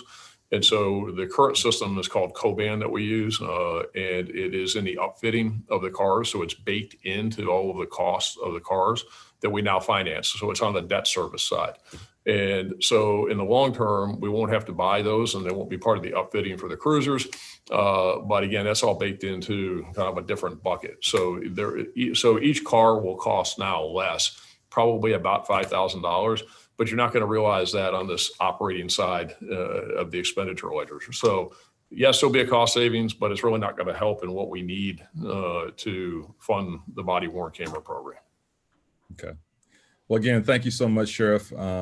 Really supportive of this, and you can't quantify community confidence, and I think you're right on target in terms of community support. So I know Commissioner Justice tells me my vote doesn't count already, but I won't be here in November, but very supportive of this going forward. And thank you, Madam Chair, for allowing some conversation on this. Sure. Okay. Yes, Commissioner Eggers. Yeah, I really wanted to thank the sheriff as well for the process that he's gone through, and I know I've spent time chatting with him over the last few months as well, and just trying to get educated up on all of the different issues, whether it's cost related or whether it's policy related, whether it's logistics related. A community behind its sheriff and its policemen are critically important to build confidence that some people may have lost, but that's fine. But I think it protects our policemen and our sheriff deputies as well, because there are sometimes misunderstandings or miscommunications that occur. So I think this will have a broad-based impact. It'll be positive in our community on all fronts.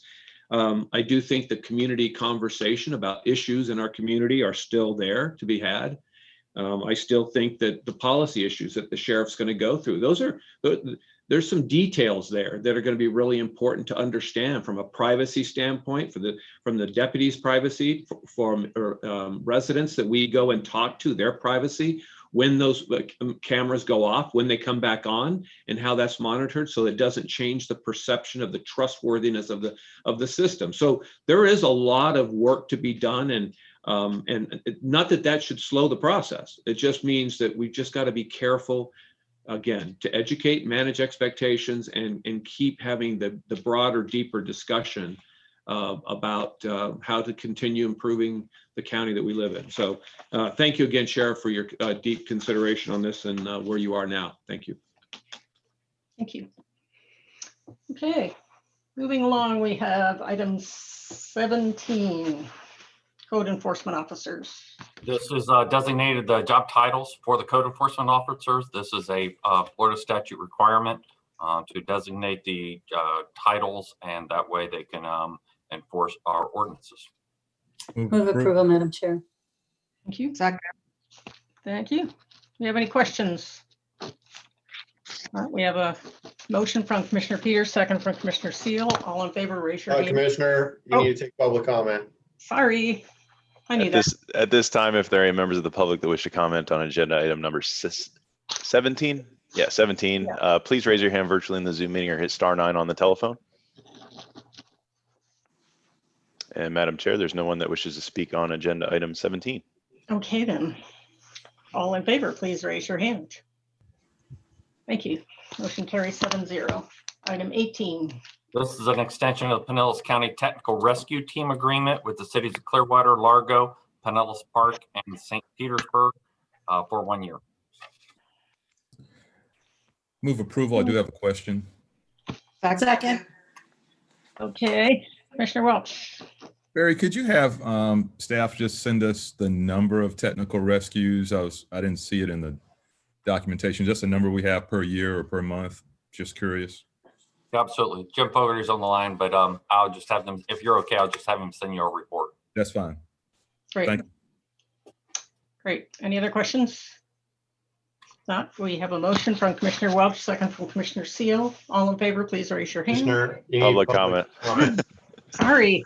At this time, if there are any members of the public that wish to comment on agenda item number 18, please raise your hand virtually in the Zoom meeting or hit *9 on the telephone. And Madam Chair, there's nobody that wishes to speak on this item. Okay, let's try that again. All in favor, please raise your hand. Thank you. Motion carries 7-0. Item 19. This is a purchase authorization with Level 3 Telecom Holdings for technology equipment, software, and services.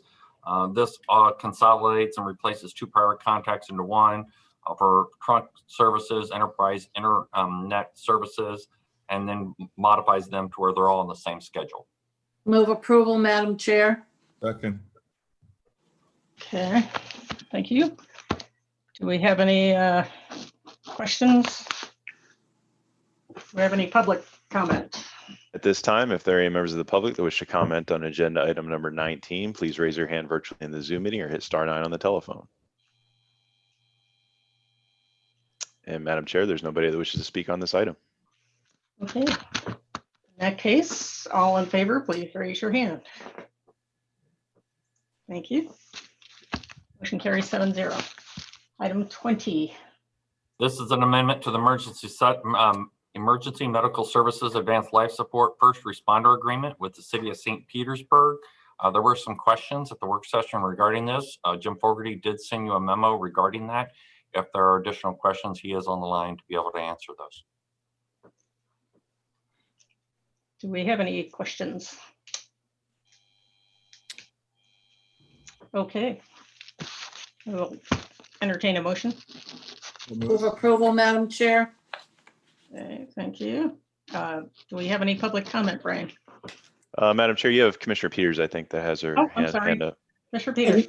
And that's okay. I could have waited just after the public comment, but I do have angst about this one. I mean, I'm going to support it, but what I'm going to ask staff is that you give us an update on those civilians that are going to now work on that. I would like an update on that at least 12 months after they start. And I do also have concerns about that box truck, and they can take it off. And I just have concerns that later when they purchase another truck, they may be purchasing another box when they shouldn't be. And I just want to make sure that there's some kind of control on that. So that's my request, is at least 12 months out after they start doing the civilians, that we at least get some kind of update on it and kind of stay abreast of how this is going to work. I'd appreciate it. Thank you. Great. Okay. Do we have any public comment? At this time, if there are any members of the public that wish to comment on agenda item number 20, please raise your hand virtually in the Zoom meeting or hit star 9 on the telephone. And Madam Chair, we do have one person that wishes to speak on this item. It's Virginia. I don't have a last name. So Virginia, if you'll go ahead and unmute and give us your first, last name, spelling, and address, you'll have 3 minutes to address the board. And Virginia, you're gonna have to Yeah, I'm unmute. here. Okay. Okay, there you go. Last name Frizzle, Frizzle, Largo, Florida 33374. I was looking this up. It hasn't the name of this company been changed to Comcast? Is it still named Level 3 Telecom? I thought it was bought out. And I saw some warnings with this company. Have you confirmed that this is the best company to have a contract with? I saw that there was a report on Georgia that they were investigating overcharging 911 calls. Has this company been completely investigated as being legit or not?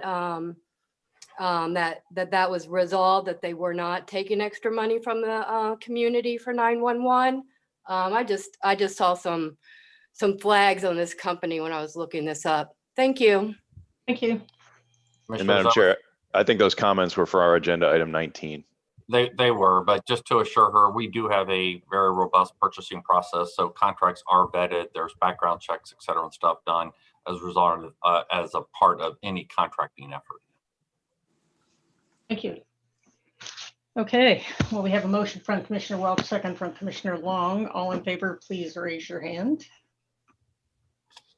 Opposed? Okay, motion carries 7-0. Item 21, Madam Attorney. Yes, Madam Chair, and with your indulgence, I'm going to go ahead and address item 21 and 22. These are two confidential matters that I have spoken with each of you individually about. These are items that are proposed. We have proposed settlements, and I am recommending that the board approve staff's recommendation on each of these, as we have discussed, as again, I have discussed with each of you individually. Thank you. Do we have any, are we taking public comment today? Yes. We need to take it, but I would suggest you can go ahead and take it on both of these items 21 and 22. Please. At this time, if there are any members of the public that wish to comment on agenda item 21 or 22, please raise your hand virtually in the Zoom meeting or hit star 9 on the telephone. And Madam Chair, there's nobody that wishes to speak on these items. Okay, in that case, I will entertain a motion. Move approval, Madam Chair. Thank you. Second. We have a motion from Commissioner Long, second from Commissioner Welch. All in favor, please raise your hand. Thank you. Items carry unanimously. Do you have anything else for us, Madam Attorney? I do not. Thank you. Thank you. What about you, Mr. Administrator? Two items. Last Thursday, we discussed the CARES Act funding and the different programs and how those were going. I provided that same presentation and discussion with our city managers on Friday and talked about the way in which we're going to move forward. We're getting feedback from them. If there are any regarding how we'll close out CARES Act funding, how we'll do reimbursements for costs associated with city cost and things like that. So that was a good discussion. And then second is on the Douglas property. We are continuing discussions. I know people want to kind of know what's occurring, but we have had discussions with both Pulte. There is an active contract, as you know, and you know the due diligence period. We've talked with many different concepts. The conversations are ongoing. So as there's something that I can make public, we certainly will. And, you know, again, we understand the funding issues. We understand the grants that are out there. We've utilized all the different grants that have been mentioned. We've utilized them many, many times. So we're well aware of the various funding sources. We are working in coordination with the city of Dunedin. And so again, we're actively keeping these discussions alive, and we'll report back as progress is made. Thank you. Any questions? Okay. All right. No, item 25, appointment to the Construction Licensing Board. We have a St. Pete building official, right? South County building official. I would move approval of Donald Tyre. Second. Second. Okay, thank you. All right, do we have any public comment? At this time, if there are any members of the public that wish to comment on agenda item number 25, the appointment to the PCCLB board, please hit *9 on the telephone or raise your hand virtually in the Zoom meeting. And Madam Chair, there's nobody that wishes to speak on this item. Okay, we have a motion and a second. All in favor, please raise your hand. Thank you. Item carries 7-0. And last but not least, item 26, County Commission or annual performance review of the county administrator.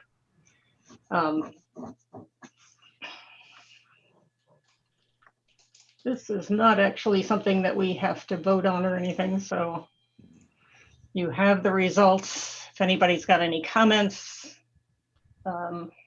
great. Yes, Commissioner Steele. Thank you very much. I just want to compliment Barry for an amazing job this past year. It has been unbelievable what you have been able to do to bring our county employees as well as our county citizens through this crisis and COVID.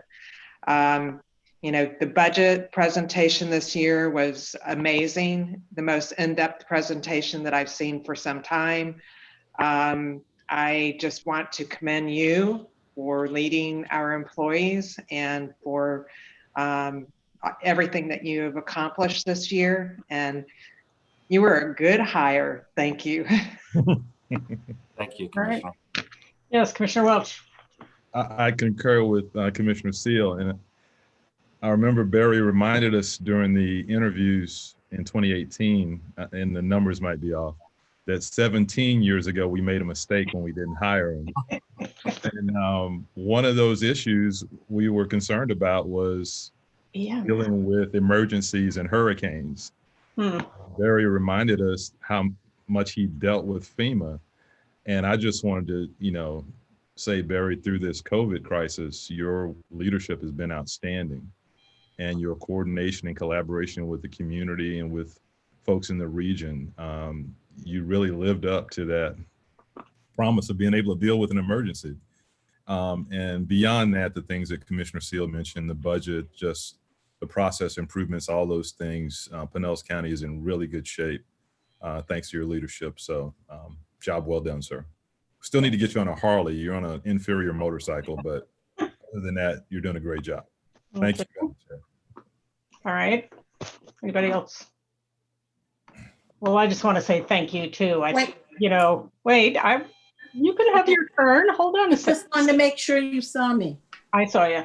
Okay. Okay. You know, I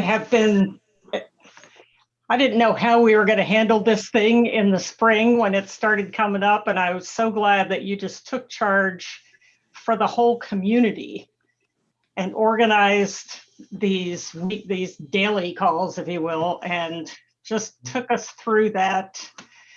We're not there yet, but it's been amazing to me that anybody can get anything else done except for this, because it was pretty all-consuming for months and months. But you have managed to accomplish things, and I appreciate that a lot. And I agree, Commissioner Seal, this was a good hire. Commissioner Long. Yes, and I just want to fess up that I did not vote for Barry in the initial go-around. And he has certainly lived to prove me wrong on every single point that I thought.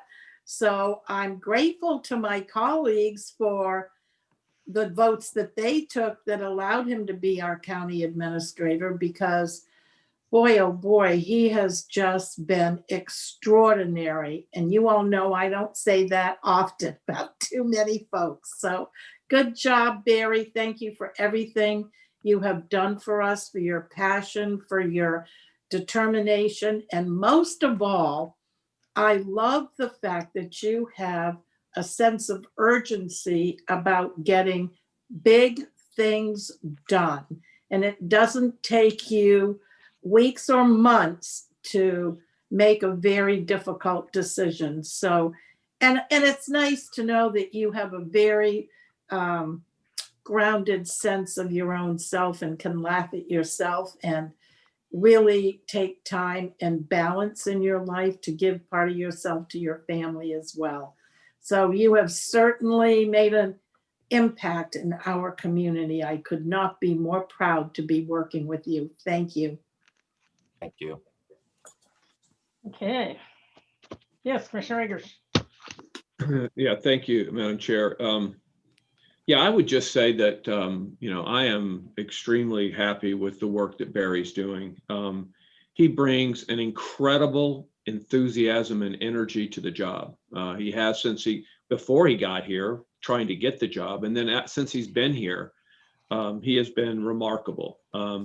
One of the many things that was attractive about Barry coming here was that we think we have a pretty large county as far as cities go. He came from a county that had more cities and more commissioners to deal with.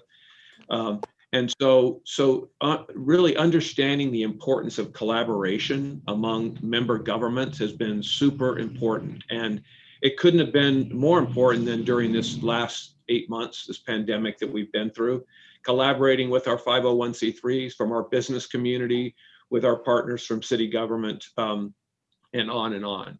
The leadership that he's shown in the executive policy group has been remarkable. I mean, he has brought together a diverse set of folks from our sheriff to our health department to many county leaders, and brought sound thinking in terms of questioning the directions that we're going. He continues to give those kinds of directions to his staff as we look at this, as we look at how to react to this pandemic. And I've just been really impressed with that. But through all of that, he had I think what I would consider the foresight and strength to uniquely look at this year's coming budget as a 2-year operating budget. Normally we approve a 1-year operating budget and a 6-year capital improvement plan.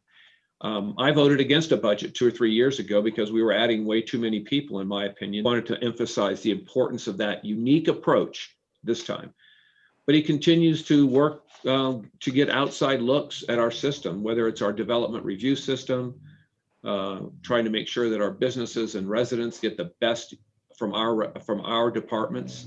So he's taking a look at that, taking a look at our mental health system, got an outside survey, consulting works last year, which was powerfully received by our mental health members in the community and by this commission, and making, I think, what I would consider strong movements forward. He created a systematic approach to environmental lands assessment and prioritization with the minimal dollars I think that we have. And I think that's something we'll probably discuss again. Between last penny and this penny, we don't have a lot of dollars in there, but nonetheless, he continued to look at that in a systematic way, so that when we look at this issue, that we have a way of looking at environmental lands as they stand on their own, but also the cost associated with it, and then blending the two for value to our residents in terms of the dollars that we have to spend. And there's a whole lot of other things. And all of this among the time that we've been doing this, figuring out how to respond to a pandemic, how to protect our residents. And it's been really the most important thing that he's done, but that our commission has done. It's really, truly important that we take a look at the safety of our residents at all times. And Barry, I just want to thank you for your leadership on all fronts. No, we're not perfect. No, he's not perfect. We do make mistakes. We do learn from them, and we try to move forward together on this. But yeah, I would second that. We are third or fourth. We made a good hire a couple of years ago, and I look forward to additional great things in the year ahead, and continuing as you have to develop our staff as we move forward, so we have succession down the road. So again, great job, Barry, and look forward to next year. Thank you, Commissioner. Thank you, Commissioner Justice. Thank you, Madam Chair. And I don't want to repeat what everyone said. I think Commissioner Eggers repeated what everyone said, but thank you, Charlie. But when you hire for someone from outside, you get the benefit of someone coming in with fresh eyes to look at it without the history of baggage or long-term, the good or bad relationships. But then you worry about the relationships that they need to develop, especially with 24 cities and all the different chambers and everything like that. I was recently meeting with about, 10 or a dozen of our mayors, and every single one said the relationship with the county's been getting better over the last several years, but they pointed to that it had never been better than it is now with Barry leading those conversations. And so that's just so critical for everything we want to get done in our community, to have those partnerships, to have those relationships. And I really appreciate Barry making that a priority. And the second thing they said was that he couldn't have done any better than to appoint Brian Lowack to the position that he's in to help those relationships. So again, good decisions on staff and good working to make those partnerships a success, which is critical for all of us. So thank you, sir. Okay, Thank you. Well, commissioners, it really starts with the tone that you set. One of the things that you said when I come here was that, you value the relationship you have with our cities and with our community partners. You made that crystal clear. And I think several of you said, don't mess that up. Okay.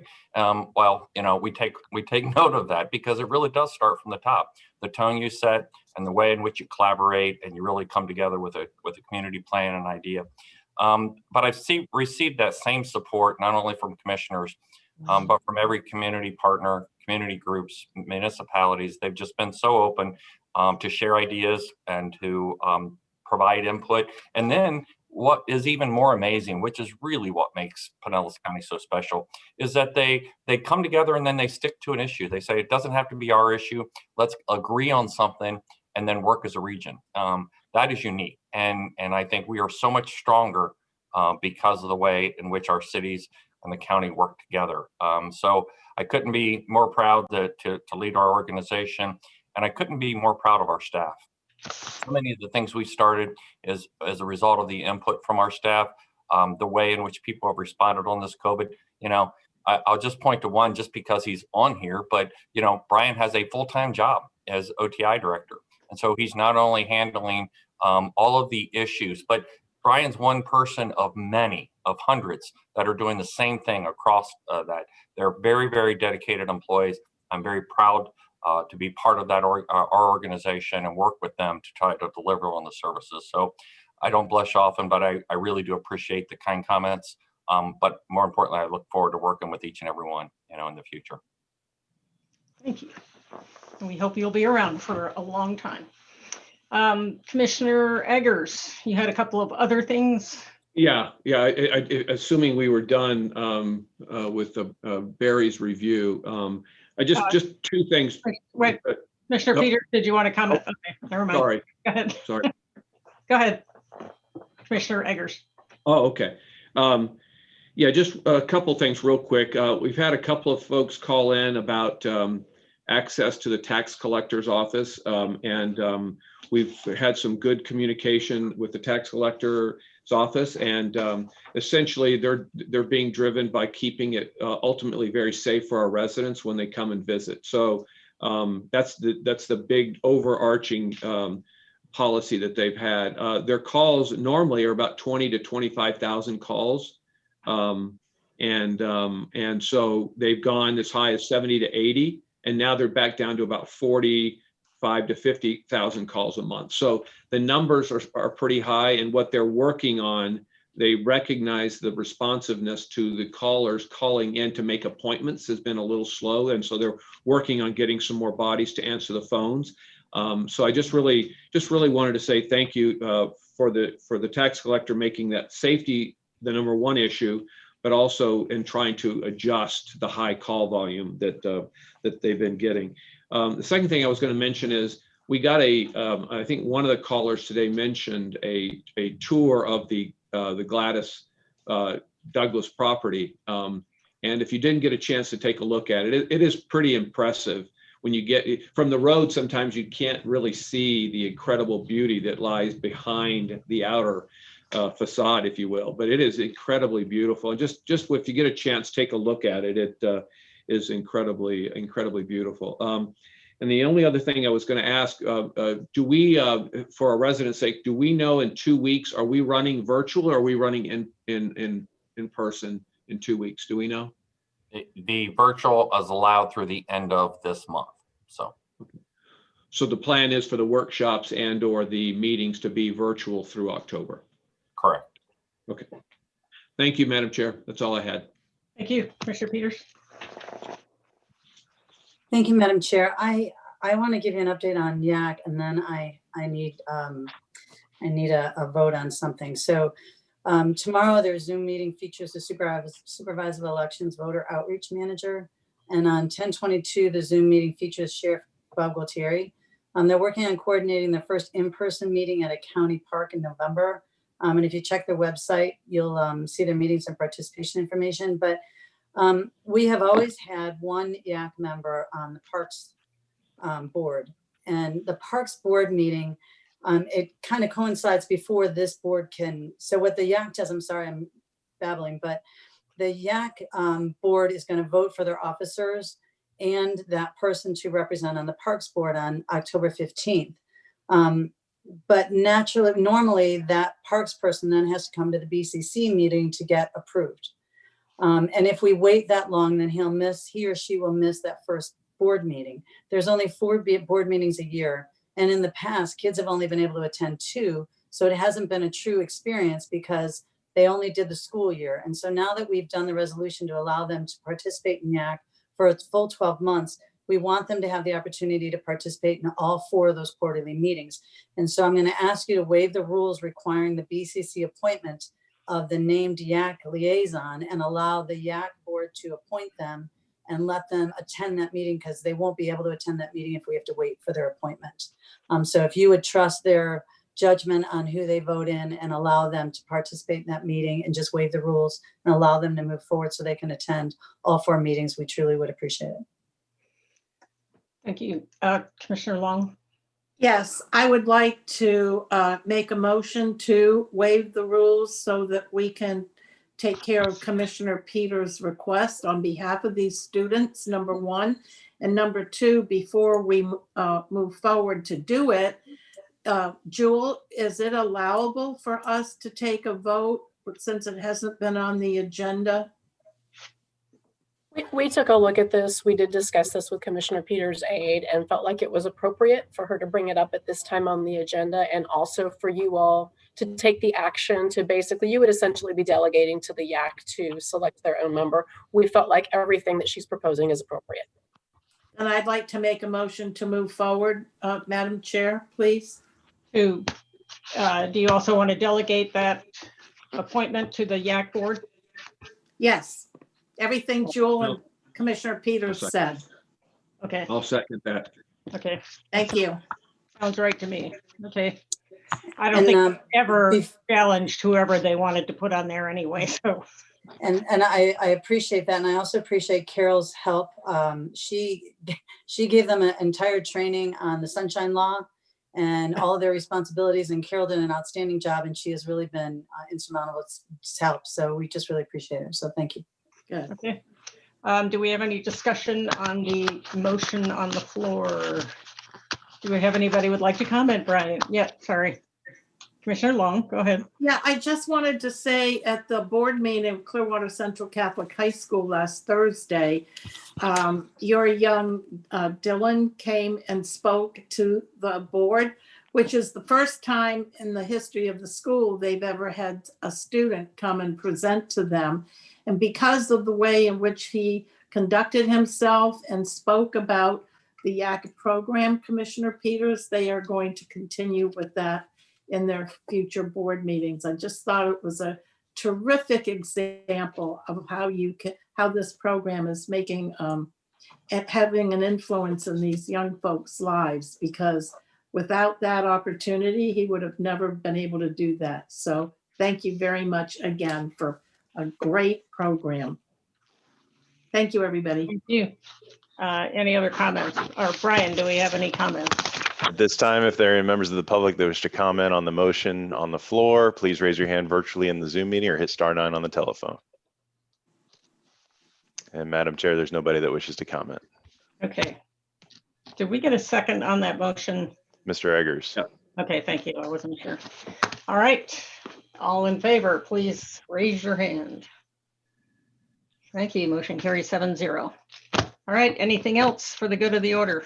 Just real Yes. quick, Madam Chair, Yes, just on a high note, wanted to congratulate St. Pete for being named one of the top 10 large cities to visit. You'll probably talk about it at TDC by Condé Nast, and that was the first time ever. Wow. For St. Pete. Wow. So, good news. Great. That is good news. All right. Anybody else? Okay, well, I will hopefully see some of you on Friday at the Affordable Housing Summit. And if not, next Thursday. Thank you very much. Bye, everyone. Take care.